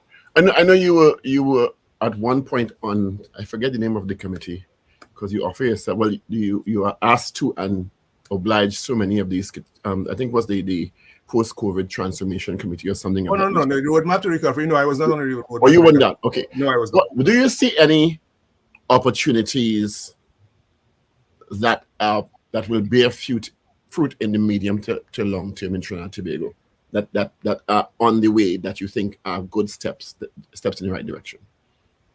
Well, let me just say, I think that the Ministry of Trade and Industry has been trying in terms of trying to move certain initiatives forward in respect of trying to diversify. So I commend them for that. But one of the problems that we have is that you need, for the non-energy sector, for the diversification process, you need to have as much, if not more, focus and attention and intellectual capacity directed at that as you do on the energy sector, and we don't. Secondly, the institutional framework for making diversification happen is something which we don't have. So we have only now looking at, bringing Invest TT and Export TT and all of those agencies and so on, which had multiplied, bringing them together into one agency to be able to move that forward. The Phoenix Park Industrial Estate, which was built by the Chinese, Beijing Construction, did that. I mean, the potential for that is significant, provided that you had brought in additional Chinese firms and so on who would have access to the South American market and so on. So that still remains potential. But the point I'm making is that the creative sectors, the tourism sector, we chased away sandals, quite foolishly in my view. We have missed so many opportunities that, but we've got to start. You've got to start now in terms of trying to get that diversification process on track. And that's what I can see. I mean, that word, Dr. Farrell, thank you so much. We appreciate your time and your contribution. You're very welcome. Thank you so much. Yep. Cheers. All the best to you. Indeed. Right. Dr. Terence Farrell, economist, and of course is part of the Constitutional Reform Committee. You all have a great day. Be safe out there. Yeah, boy. And God willing, we'll see you tomorrow morning. Yes. Yes, and of course, just reminding you that theatre will be on next week, Saturday and Sunday, on the 7th and 8th of September at Queen's Hall. Lot of Madness now goes to Queen's Hall on the 7th and 8th, 7th at 8:30 p.m. and on the 8th at 6:30 p.m. And of course, I'll keep you posted when tickets will be out. I know ads will start shortly, and I'll give you all of the information going forward. It's our usual outlets anyway. So have a fantastic day. Whatever you do, remember to smile and laugh. It's good for your health. Come on. All righty. Thank you, gentlemen. Let's get into 8 o'clock news brief. If he is in. This is your news bulletin from Power 102 Digital. It is time for your news update to 8 o'clock. I'm Avril Sinjalbav. Good morning. Only a small percentage of the population is required for the view of the public to be gleaned for constitutional reform. This is according to Dr. Terence Farrell, who spoke on the issue of constitutional reform this morning on the Power Breakfast Show. He said that persons seem to believe that a large cross-section of the population is necessary, and this is not so. He also said if persons disagree with the results of those polls, there is no issue with that. He referred to a recent PNM rally that would have dismissed a portion of the result. Dr. Farrell stated that it would be odd if everyone agreed with results. However, what should happen is that the poll on the constitution reform would not be misrepresented. He lamented the fact that the education system is now devoid of civic education, and as a result, there are many Trinidadians who do not understand the constitution and how it affects their lives, and have no appreciation of how to make it work better. He said they are now seeking to correct that by educating the public on constitutional reform. The joint funeral of slain businessman Rico Guerra and his 5-year-old daughter on August 28th will take place at the family's home at St. Mary's Village in Moruga. The funeral is set to start at 2 p.m., after which a street procession is planned from the house to the cemetery at Taylor Trace. On August 24th from 6 p.m., residents participated in a candlelight walk from Knox Supermarket on the Moruga Main Road to the Guerra family's home at the corner of the Moruga Main Road and Pui Road. Guerra, 34, owner of Enrico Corner Mart, and his daughter Anika Guerra were gunned down on August 21st at around 9:45 p.m. As the Movietown complex saga continues in the courts, tenants at Movietown, Port of Spain will now have to seek legal advice on who they should pay their rent to at the end of the week, as their landlord continues its legal action over a move to repossess the entertainment and shopping complex. However, a temporary agreement has been arrived at between the owners of Movietown and the Port Authority of Trinidad and Tobago's real estate manager, the Port of Spain Infrastructure Development Company. And the opposition UNC has unveiled a draft general election manifesto. The UNC's plans include raising the legal age for marijuana use and gambling to 25 years and older, supporting victims of crime with jobs and housing, and introducing a constitutional right for an accused person to have a trial within a reasonable time. Opposition leader Kamla Persad-Visasa, who revealed some of the party's manifesto on Monday night, said her government will also consider introducing a system of monetary rewards for police officers and divisions where crime is kept low. She promised if elected into office, there will be no property tax or increases in water and electricity rates in this dire economic climate. Well, that was your news update to 8 o'clock. Look out for news in full at 12 noon.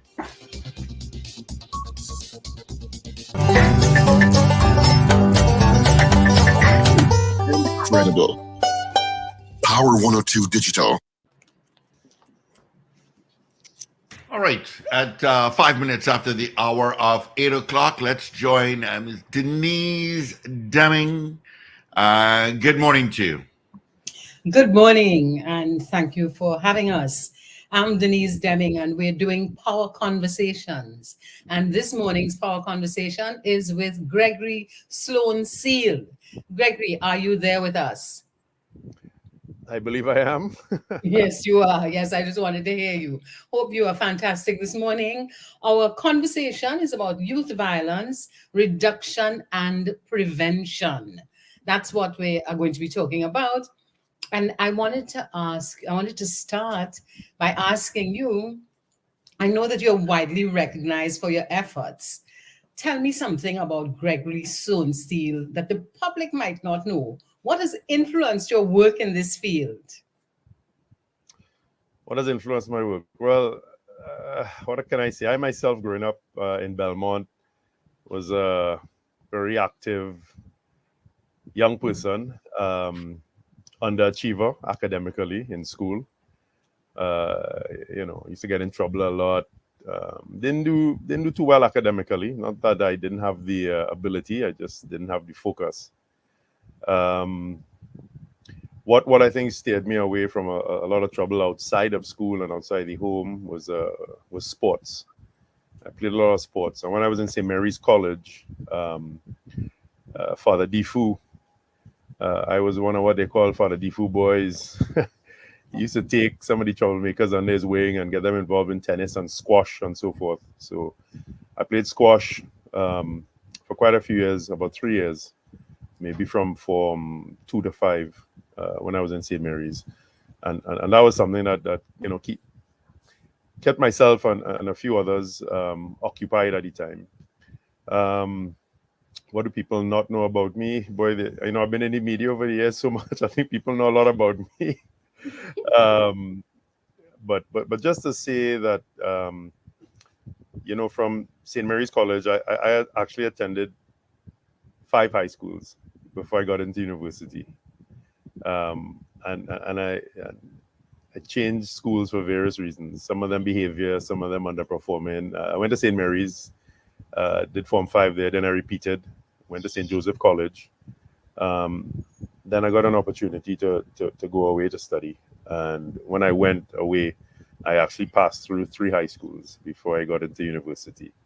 So that's all part of my journey, and it's also part of my understanding of young people and the need to always be supportive and offer opportunity. Opportunity for me is very key when it comes to young people, and giving them the ability to have, choices. Yeah. What else do people not know about me? Well, I've been married 30 years now. You've been married 30 years now. 30 Gregory, years. that is really wonderful in terms of when I hear people say they've been married for such a long time, because I really believe that family and what marriage brings is a fundamental part of society, and it helps the society to grow and develop. And I'm not being formal that you have to get married, but I'm saying those long relationships, I think, are so useful. Yeah. So that is something I didn't know about you. But here's something I wanted to ask you about. You said you played a lot of squash. But sports, football. Yeah. I hung up my racket. Squash is very demanding on the body, yeah? You know what I mean? And but I still play football. Yeah. That's about the only sport that I fully engage in. I still swim. I like to swim. And I walk. I walk in my neighborhood as much as I can. Yeah, fitness is very important to me. No, I don't play squash. I hung up my squash racket when my older sister, who never played squash when I played squash, beat me in the oval. And I was like, what? Okay, time to retire. I hadn't played for years. And she was like, come and play with me. And I played at the airport. So I said to myself, wow, okay. There was a time when squash was very, very popular in our country, and a lot of people played it. I just played it for a short time. It's not my kind of game because it's just too hard for me. Well, it's demanding on your knees, on because that start and stop. But I enjoyed it while I played it, to tell you the honest truth, and I still enjoy watching it. And my sister, my brother-in-law, and my nephew, who they're still heavily involved in squash, within the local scene.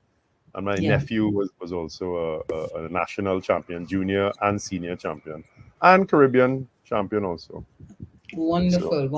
So, Gregory, you've been involved in a number of programs or initiatives that have been successful in reducing youth violence. Can you share some of those stories with us?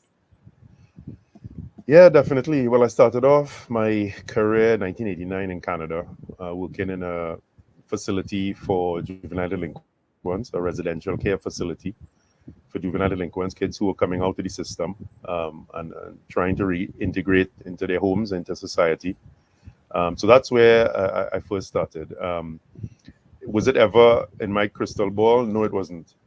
Was I going to do youth work? No, I wasn't. I was gearing my head mentally to get into mainstream, you know, a bank job, insurance, something along those lines. You know, both of my parents were professionals. My mom, who's still around, she'll be 92 this September. She was an accountant, and my dad was a lawyer. You know, so it was really streamlined to go along. You know, well, I guess what I grew up and saw in around me. You know, so I did sociology and psychology at University of Windsor in Canada, and when I graduated, I was told by immigration Canada that basically you can only get a job for a year within your field of study. So I did social and psych, so it really pointed me only to social services. So I looked up in the Yellow Pages, sent out some resumes, and the first interview I went to was for this agency, and they hired me, and I was just going to be there for a year. So I said, okay, fine, yeah, let me do it. After working there for about 2 weeks, what I realized at that juncture, I was 22 years old. And a lot of the youth I was working with were adolescent males between the ages of 13 to 19. So a lot of these guys, the 19-year-olds in particular, we were dressing the same, listening to the same music. You know what I mean? For all intents and purposes, these are guys that I could have limed with, see myself liming with. Some of them had a good sense of humor, everything else. But what I recognized was that, you know, I had the rapport, and I understood where they were coming from. And because, you know, I was a troublesome young person myself, you know, kind of, you know, anti-establishment to a point. And I recognized in them that the only difference between me and them was the fact that I had opportunity and I had support, and they didn't. Because a lot of things that they would have gotten in trouble for were things that I would have engaged in. Nothing major, but things that, you know, you could have gotten in trouble for in Canada. Yeah. And I said to myself, wow, I mean, this is like, you know what I mean? And that's what really got me. After 2 weeks, I said, wow, I really enjoyed this job. I really enjoyed the rapport with the youths. At the time, I myself was a youth, as I say.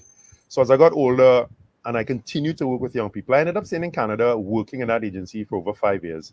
I got the opportunity, you know, to get that experience in a setting that was positive for young people, supportive for young people, and where I saw young people get the opportunity to really catch themselves and develop and rehabilitate to an extent, you know, or even habilitate, let's say. So when I came back home with that mindset, recognizing that when I was growing up in Trinidad, there was an overwhelming amount of negativity and negative reinforcement towards young people, right? And this is back in the 70s, 80s when I was growing up. You know what I mean? And when I say so, we tend to be really focused on negative reinforcement. We don't look at everyday things that young people do that are good, that are positive, that are progressive, and congratulate them for it. But the one slip up they do is like, oh God, is always focused on the negative. You didn't do this, you didn't do that. You don't look at see what they do, what they actually do. You know what I mean? So I came back with that positive reinforcement sort of practice in my mind. So when I came back home, I started to work with the YMCA in 1995, right? In a program that was initially started off as a street youth outreach program, all right, of displaced youth who didn't live at home. A lot of them lived on the streets and abandoned buildings and so forth in and around Port of Spain. And, you know, in that work, I also recognized that for a lot of the young people who were living on the streets at the time, that they were actually natural leaders. They were intelligent, not book sense, but life, understanding certain things in life. And I recognize, you know, over time that for these young people to leave home, to leave what they knew, no matter how under-resourced it was and how abusive it may have been, it's really a leap of faith to go into the street and try to survive, you know. So in working with these young people, with these youth, some of who I'm still in contact with today, and some of who really, you know, really found success, you know, in their lives. And these are kids who would have been, you know, kind of discarded by society, because the YMCA having to set up this program in 1995, why would you have to set up a program? You know what I mean? Gregory, I just want to ask you something about that. You said that the YMCA set up a street youth reinforcement program. Outreach program, yeah.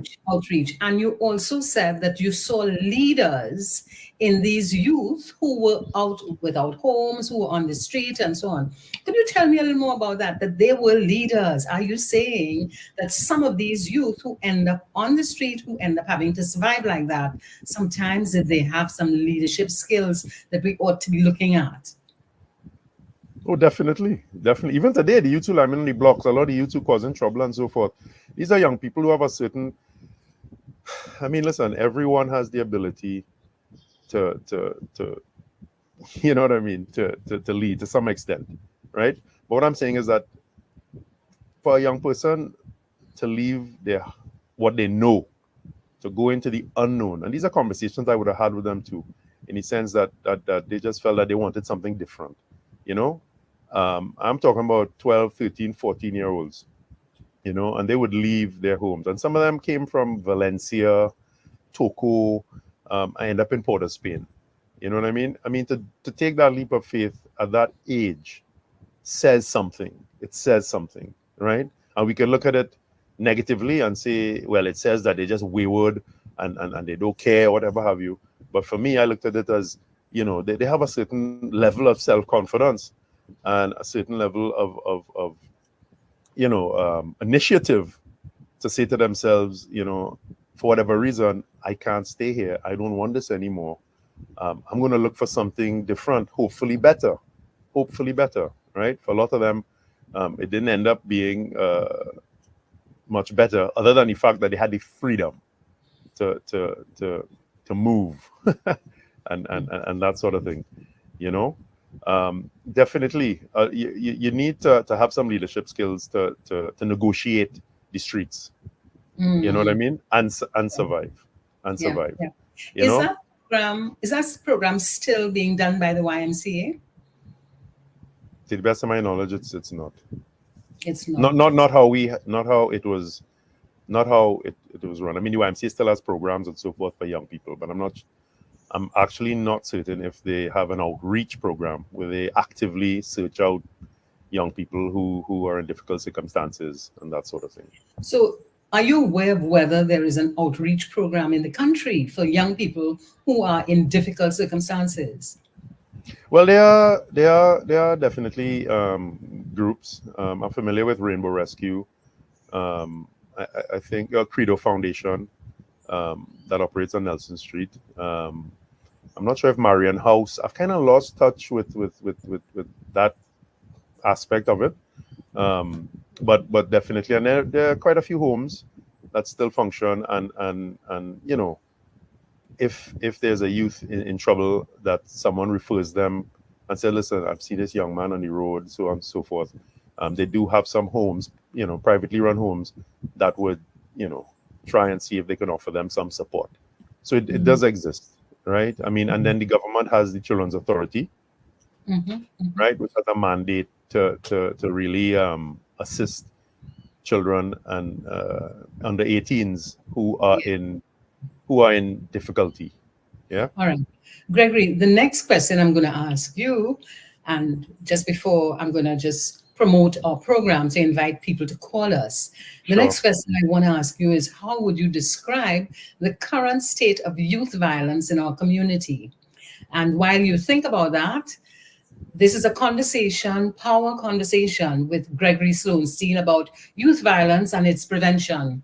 Call us on 222-TALK, that's 222-8255. If you're from Canada or you're abroad, it's toll free. Call us on 866-525-1099. Or if you want to WhatsApp us, it's 868-318-1021.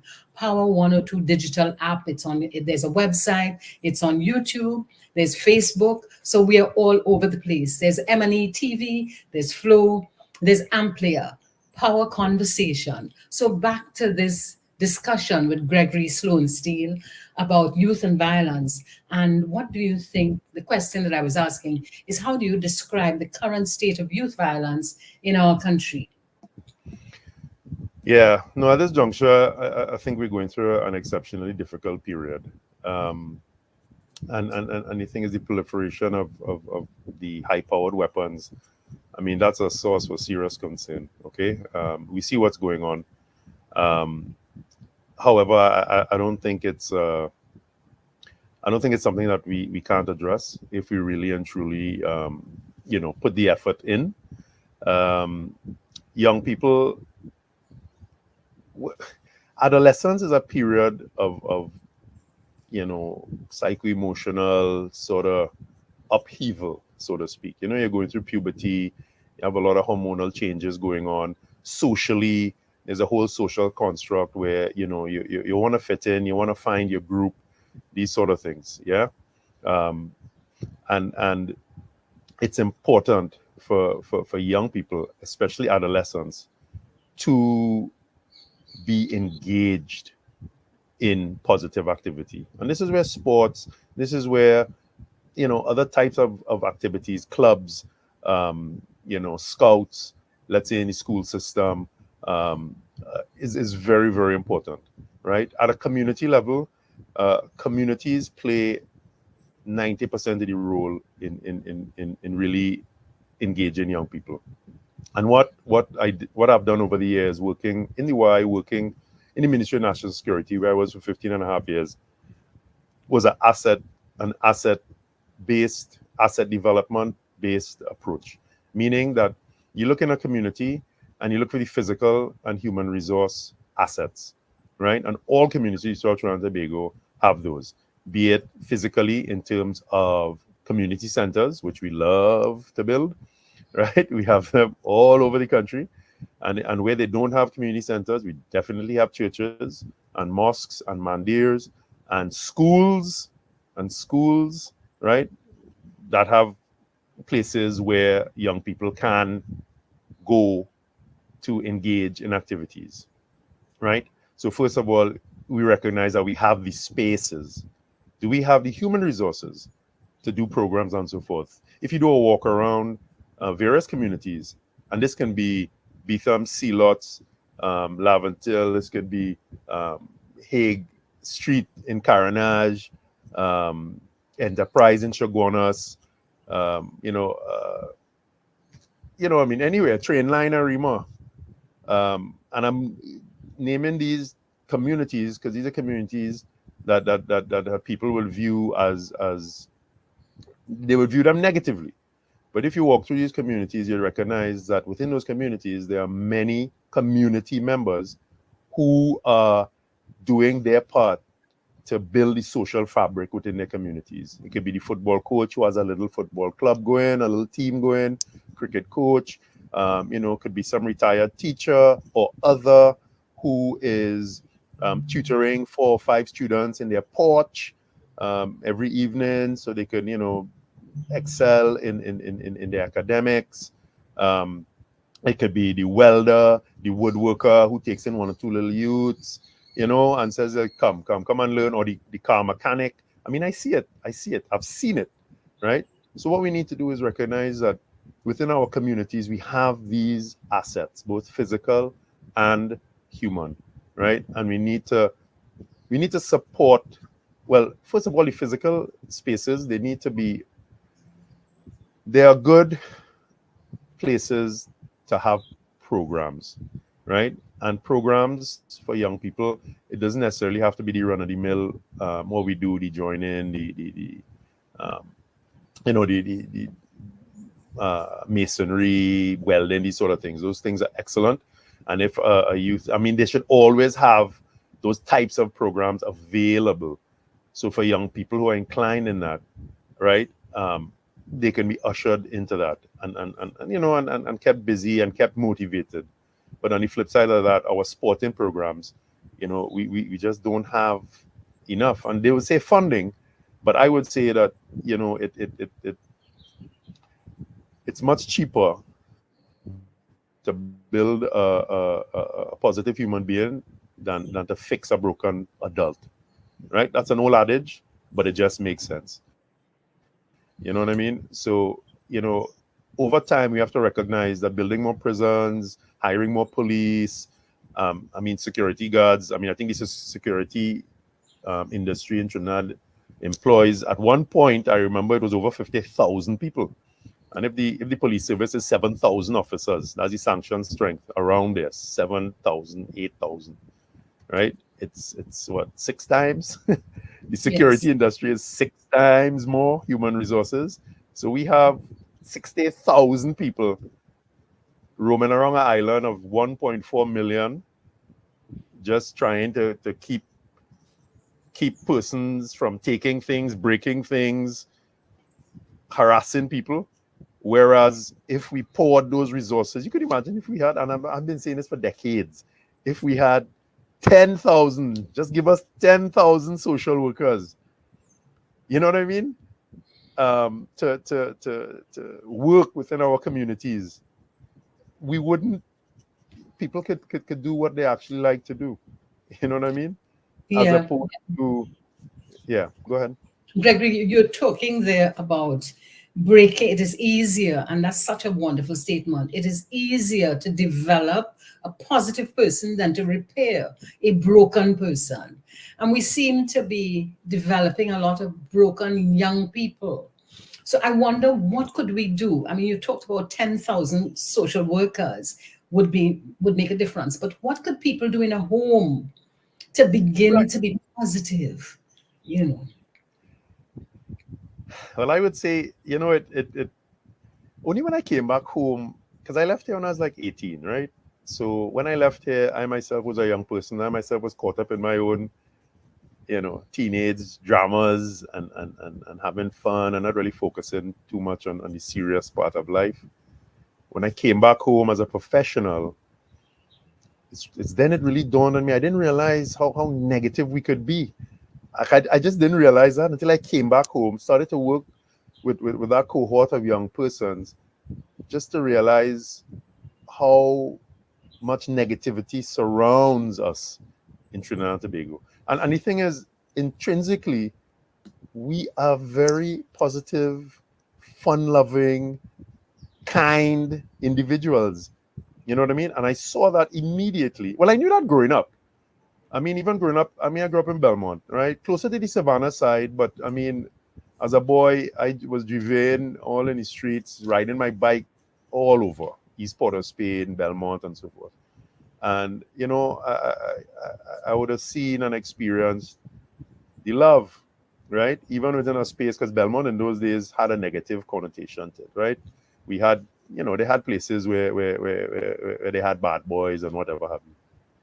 But still, within the whole scheme of things, there was so much positivity and so much love. And that's something, once again, that when I worked in the ministry, when I worked in the YMCA, and I would go to various communities that people, view with a lot of skepticism. And I'm not saying that some of it is not unfounded, that, that those spaces are not unsafe, right? But let's recognize that the overwhelming majority of the people that live there, they just try to mind their own business and try to live as best as they can and raise their children as best as they can, right? In an environment that is constantly tugging and pulling at their children and at them too, in a negative direction. So what can the ordinary person do? Listen, the ordinary person, myself included, we all have to recognize that there's a lot of good out there. There's a lot of good in Trinidad and Tobago. There's a lot of good in our young people. And whatever we can do, I tell people, listen, deal with your family first and foremost. Okay? Persons have come to me over the years, I want to volunteer. I said, do you have children? Yes, I have children. When do you want to volunteer? In the evening? I said, doesn't your child need you in the evening?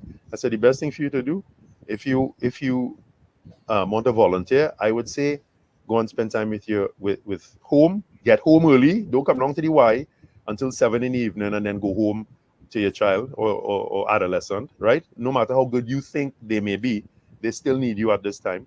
And maybe what you can do is talk to your child and find out from them if they have a friend or two who are struggling, who are not getting support at home, who and see if you can pull them in and work with them, right? They already have the contact through your child, your son or your daughter, and maybe you can do that volunteerism at home or closer to home within your community.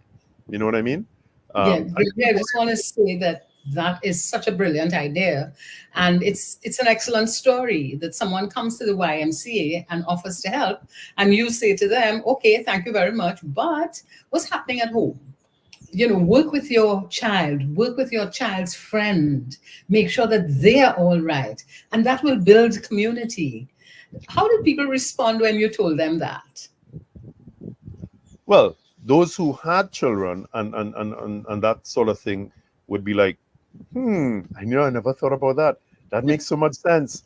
You know what I mean? And it's just a redirection of the energy. And it just goes to show that sometimes we're not looking at we're not looking at what's right in front of us. You know what I mean? That may need the attention. You know, we look outside and see how we can help, not recognizing that that within your own home, your child may require that support. And for us to, we think that we need, you know, that everything's okay at home because, you know, we have a TV, there's food on the table, these sort of things. But adolescents need, and let me say, I have three daughters. The youngest is 17, the oldest is 27. So I've been through the adolescence with girls at home, and definitely it's a period where, you know, they don't want to necessarily hear from their parents. They don't even want to be around you too much, right? Because they're finding themselves. So we have to recognize that also, right? And if we're true with ourselves, we'd recognize that when we were adolescents too, you know, it's a time where we wanted to kind of, you know, test our wings and fly a little bit without mommy and daddy, that sort of thing. But in saying that, there are also a lot of young people in Trinidad and Tobago who didn't get the grounding from 0 to 13, 14. And they're seeking that. They're actually seeking that, right? And this is where I'm saying where persons within the communities, if you could identify, you know the youth, you see them when they start to stray, they're out in the street a lot, they lime in a lot. You know, you pass them in your car and say, oh God, so-and-so child, lime in. Well, that's a future criminal. This kind of thing, right? I hear it. I've seen it and I say to myself, okay, you see it, right? Well, that's not my business. That's not, well, you know what? It's all our business. Because if there's a future criminal growing up in your community, hear what? He's going to be distressing your community.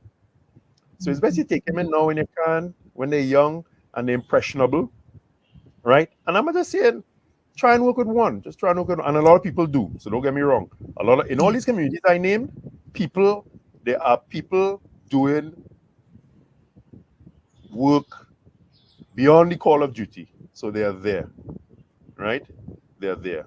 What I'm saying is that we need to continue to promote this and put things in place within the communities that can support what they are doing and encourage others to get involved. This is what I'm saying.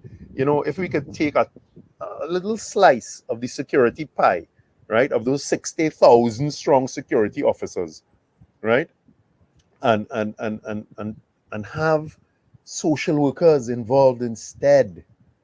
You know what I mean? Just we could do so much more, you know. And I've met so many over the years security officers who go into night school, trying to improve themselves, but they work in 12-hour shifts, you know, 6 days a week, and it's like snakes and ladders. You know what I mean? You reach a certain level and you're trying your best, and you know, so the point I'm making is there are people out there who want to contribute more to their society, who have the aptitude, the attitude, but they don't have the resources and they don't have the support to get over that hump. So they find themselves in a situation where they're constantly just in survival mode.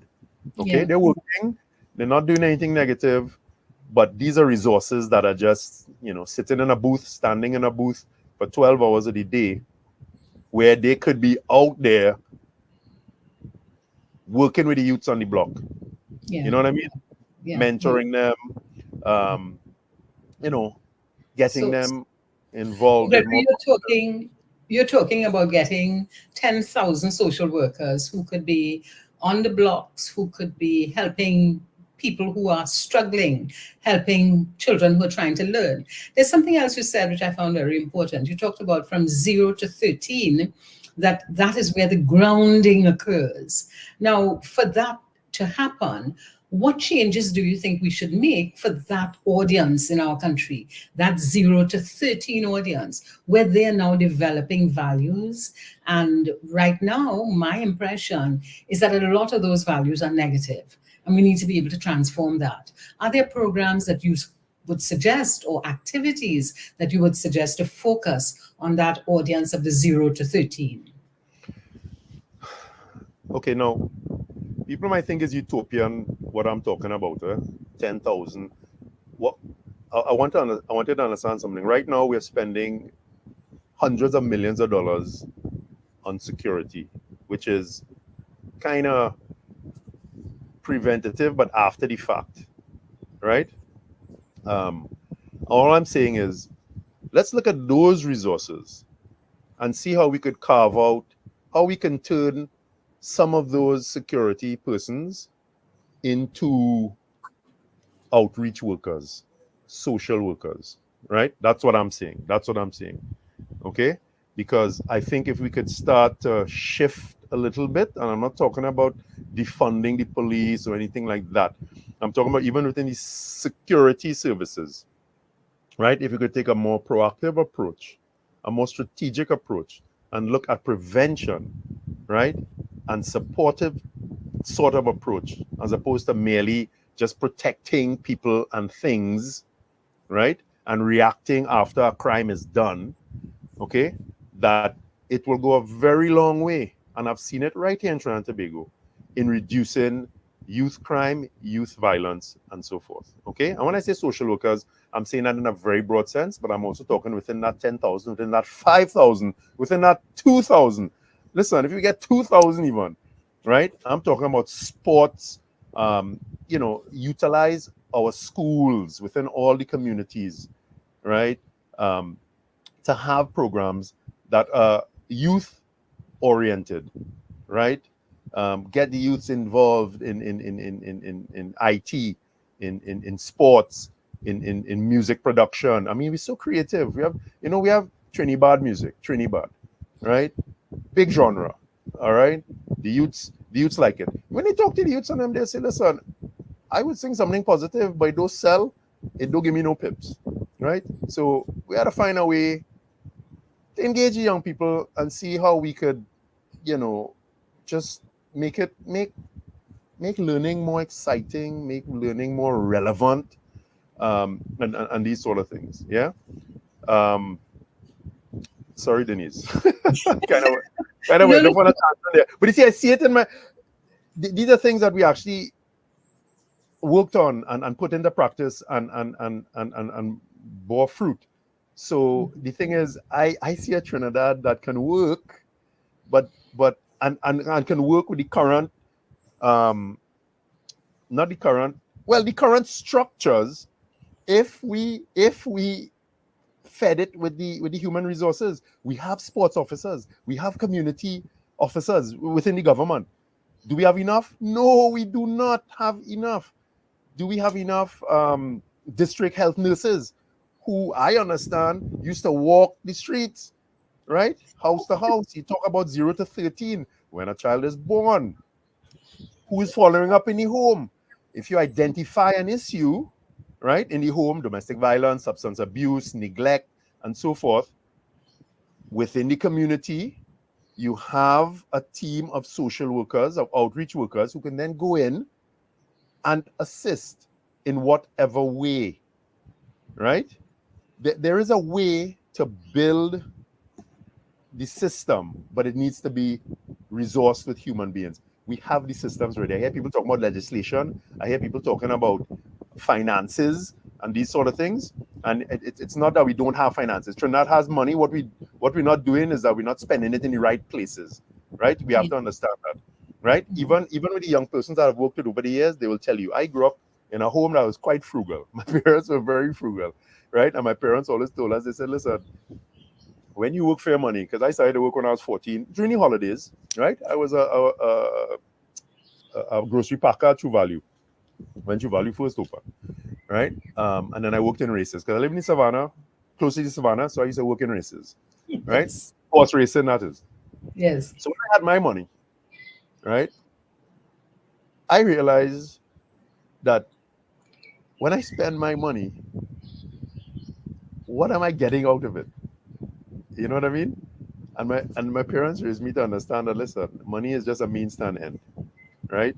And what you take with your money, you exchange for a good or a service, right?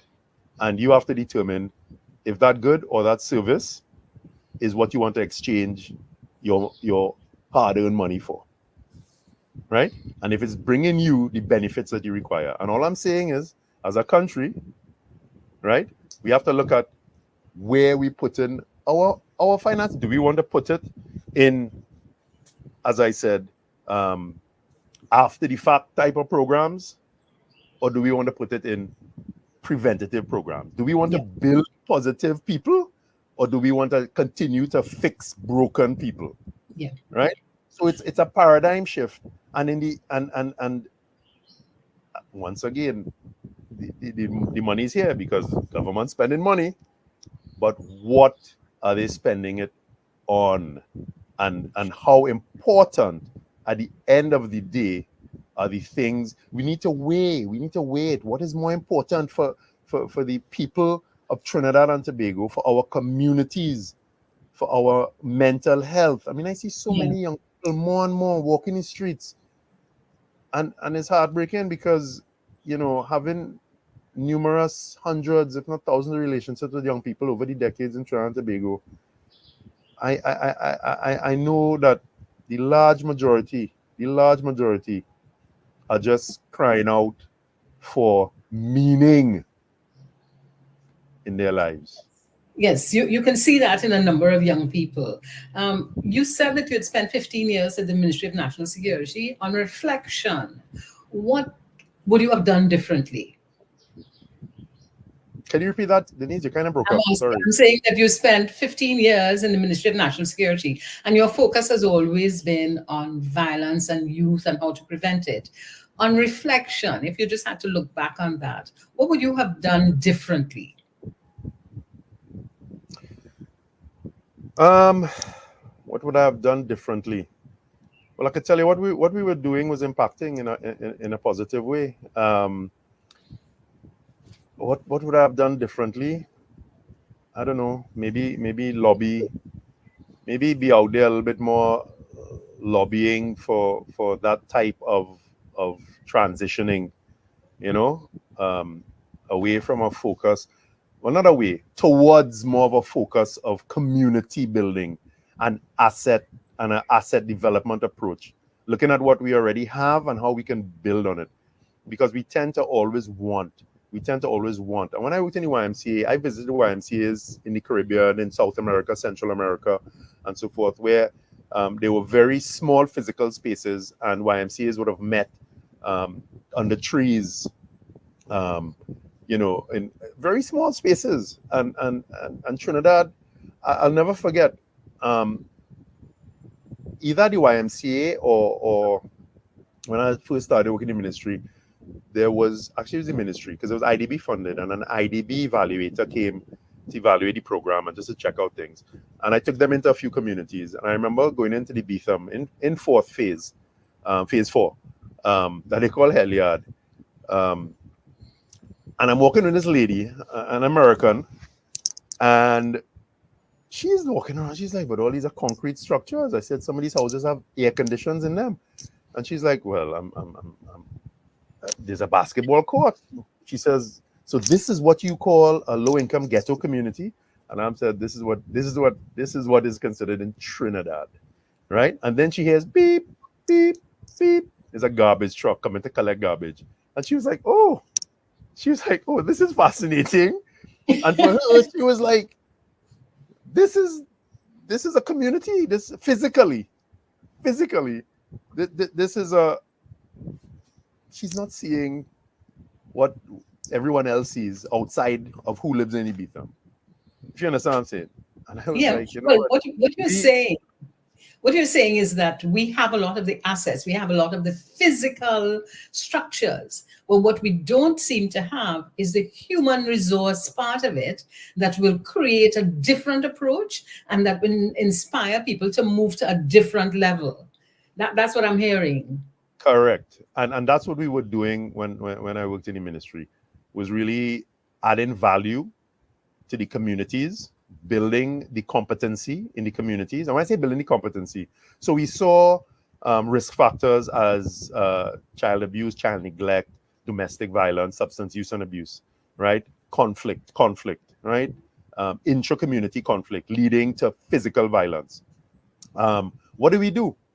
We went to UE, we went to COSTAT, we went to the various institutions, UE Open Campus, and we identified from the community persons who are already doing these types of things, and we got them enrolled in psychology, counseling programs.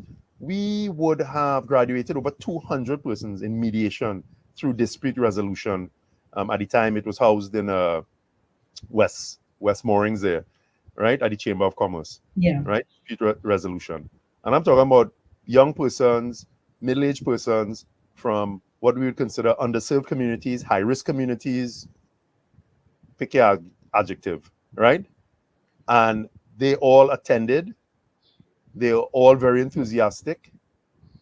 Most of them, I wouldn't say they all graduated, but most of them graduated.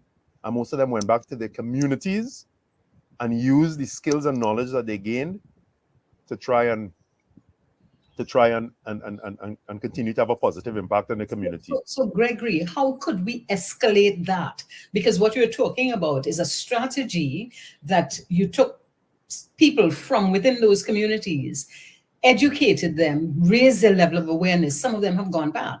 And you talked about 200, but we need to escalate that to, you keep saying 10,000, and I love that number. How do we escalate that so that we impact the communities? How do we escalate that? Well, I mean, listen, we have corporate Trinidad and Tobago who could definitely. So you have to understand the problem. The problem hasn't really changed that much, the underlying issues. What has changed, obviously, is the access to these high-powered weapons and the brazenness of our young people. Some of them, very few of them actually, but nonetheless, to use it as they've been using it. You know what I mean? So that's changed. So we need to find that. But the underlying issues of child neglect, child abuse, and neglect is a form of abuse. People believe when they leave their 12-year-old to mind their 5-year-old and 3-year-old sibling, that's fine. And you know what? In some circumstances, I'm not knocking anyone. I understand that, but this is where the state, this is where the community, this is where private sector needs to analyze and put in some supportive structures. Okay, right? But we need to recognize what the risk factors are. Each risk factor has a protective factor that we can institute to deal or mitigate against the risk factor. And then we just have to come up with a way of redirecting resources to fill those gaps, right? And it's very important, especially for our, as I would say, yes, 0 to 16, 0 to 16, 17, right? They need that support. Do we need a lot of money? No, we don't. I visited Cuba in 2004. And I stayed in a household with a family. And they had a young girl. And actually, it was a family trip. All right. Baby started to go to Cuba, and I was like, "Oh, let's take advantage of this." And we stayed in a bed and breakfast in somebody's home. And the young daughter was a gymnast, and my two daughters also at the time were doing gymnastics. And we went to the gym. I wanted to see the gym, so we walked to the gym. This is in Havana, fairly dilapidated. But when I walked in there, it was like children and youth galore who not doing gymnastics, doing fencing, doing boxing, doing judo, doing wrestling. Outside, they playing basketball, football, baseball. I was like, wow. And listen to me, this is not no state-of-the-art situation. It may have been once upon a time, but we all know the Cuban situation, right? But if we could take a little piece out of their human development construct, right? Because their focus is human development. I mean, they export doctors, sports. Right here in Trinidad, we have nurses, we have doctors, we have sports people. Our gold medalist was trained by a Cuban javelin thrower. Yes, right? yes. So what I'm saying is, right here in the Caribbean, we have expertise and we have a framework to show you what human development is all about, from zero to adolescence. You know what I mean? Let's just take it from there. Right? You just pour resources into your community, right? And then so much of the other things that we are putting plasters on, bandages on, would slowly but surely start to disappear. And it has to do, social ecology is like biological ecology, right? If we look at, no, I'm going off here. Yeah, you're going off, but I want us to understand something, right? That you go to the doctor for an illness, and the doctor tell you, well, you need more exercise, you need to change your diet. And you start to change the diet if you have the discipline to do that. You start to do a little more exercise if you have the discipline to do that. You cut out certain things out of your diet because it's just not good for you. And you realize, whoa, my arthritis feeling a little better. I'm not getting those migraines as I used to. I'm losing weight. I'm feeling good. What did I do? It's a mental shift. It's a if you understand where I'm coming from, it's really and truly, as simple as I said that, it's really and truly the same in human development and community development. We just have to have the discipline and the focus and the consistency, and you will see the change. I want to add to that. We need to have the strategy. If we don't have the strategy, then we won't be able to encourage and embrace the communities. So we need to create a strategy that focuses on the youth and focuses on violence and focuses on development of our communities. And we have these strategies. These strategies, I've seen these strategies. I've seen the community development strategies. I mean, we have some brilliant people working in our government, Having spent 15 and a half years there, which to this day, I still cannot believe I spent 15 and a half years working in government. But I have interfaced with very professional, very knowledgeable people. But once again, with all the knowledge and all the skills, we need to redirect some resources into the prevention, into the supportive line of things. I'm happy to hear you say that we have the strategies, because it seems to me that we are stuck moving from strategy to action. That what is required to transform a strategy into action, we just seem to be stuck there and not doing the things to ensure that the action happens and therefore the development occurs. But as we are almost about to end this conversation, which has been absolutely wonderful, tell me, what would you like our listeners to take away from this conversation? Look right in front of you what needs to be fixed and try to work on that, right? We're talking about young people. Don't fear our young people, because they are functioning with a certain level of fear themselves that's masked as bravado. A lot of the youths I worked with over the years are youths who've been involved in gangs and so forth. And trust me, they are just as frightened as the next person, right? And that is why they join gangs. That is why they get involved in what they get involved in, right? It's really strength in numbers for them and so forth. And what I would want to take away from this is that there's a lot of work we can do on an individual level. Even if one person takes on one person, right? To say, okay, you know what, I'm gonna work with this one individual. And it could be your own child, because I'll tell you something, as a parent, sometimes you neglect what's happening at home because, you know, closer to home, you can't deal, maybe you're re-stimulated with your child, because 9 out of 10 times your child going to be a mirror image of you. You know what I mean? So, you know, seek out those that you think or you know need assistance, and see how you can assist them as best as you can, right? And in the YMCA, we used to say, when we had volunteer drives, you know, if anyone can give of their time, treasure, right, or skill, right? And just so it doesn't mean money, but it means your time. And I'll tell you something, having worked with youth over the years, a lot of them have come back and told me that their time in the YMCA, they say it's just the time you all gave us, the kind of debrief. And recognize too that our young people going through a lot of stress. There's a lot of stress.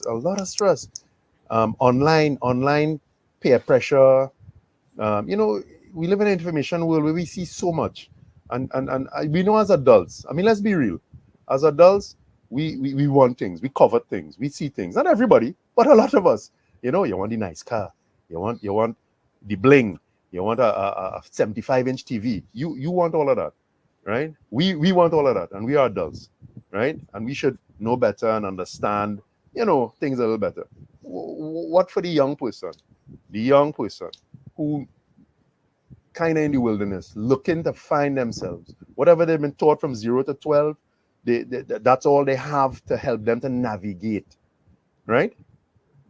What do we expect? What do we expect if there's nothing out there to help them to navigate, to capture them and focus them to find their passions and work on their passions? What do we expect? That they will just fall into place and everything will be normal and be great?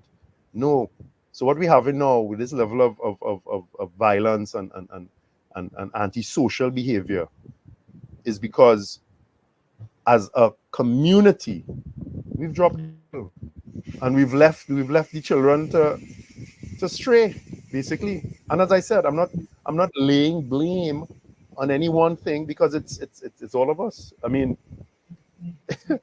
we all have to accept responsibility, right? At some level. And I myself, I mean, at this juncture, tell you honest truth, people ask me, you know, why do get involved in this? Why do get involved in that? I am more than willing to share my skills and knowledge. More than willing to jump back in front line. Whew. And there's a tremendous difference there between sharing your skills and knowledge and being in the front line, being in the leadership of it. But what I have got from you, Gregory, and it's been an absolutely wonderful conversation, is that positive reinforcement is important. And we seem to focus a lot on the negativity. And that is something that I think is absolutely wonderful. Another learning that I got from today is the importance of the community. And if we could start to build communities again, another very important thing is, you say we have the assets, we have community centers, we have churches, we have all kinds of places where we can have our children understand. So, and we have the human resources too. We just have to recognize that we have to shift them away from where they are now, trying to survive as you know, doing jobs that they do to pay the rent, to put food on their table, to send their children to school, you know, and get them involved where their passion really lies. I mean, as I said, you know, but in seeing the positive reinforcement, let me give some practicalities here. So I have 3 children, 3 kids. And I'll be like, okay, when you finish, can you wipe down the table, do the dishes? Right, they're not doing it. I have to remind them, And then one day I come, and it's like, wait, the dishes done? I go and I tell them, I say, thank you very much for doing the dishes. And I didn't have to ask you, and I really appreciate that. And just try and see if you could make that part of your everyday experience, you know, come into the bedroom, you know, things in disarray. It's like, can you clean up your room, please, a bit? Da, da, da, da, da. Okay, your room is in a mess. Keep reminding, keep reminding. One day I come inside, the room is clean. Daddy, look, I cleaned up my room. You happy now? I say, I am elated. I am very happy. And you did such a great job. And I really appreciate that. I appreciate that. You know, I see things, and when I capture things, and the youth I've worked with over the years will tell you that too. When I see them doing the right thing, I call them out on it, and I congratulate them, and I say, that is great. And you know what? That does so much for the young person. It is unbelievable, because all they get is negative, negative, negative. Nobody sees. We are blind to the good that they do. Our eyes are wide open to the negatives that they do. So that, thank you very much, Gregory. And our departing note is focus on the positives and reward people for doing the things that make our country better. Thank you very much, Gregory Sloan Seale. And it's been Power Conversations. Join me next Monday at 9 o'clock, at 8 o'clock for Power Conversations. Thank you and goodbye.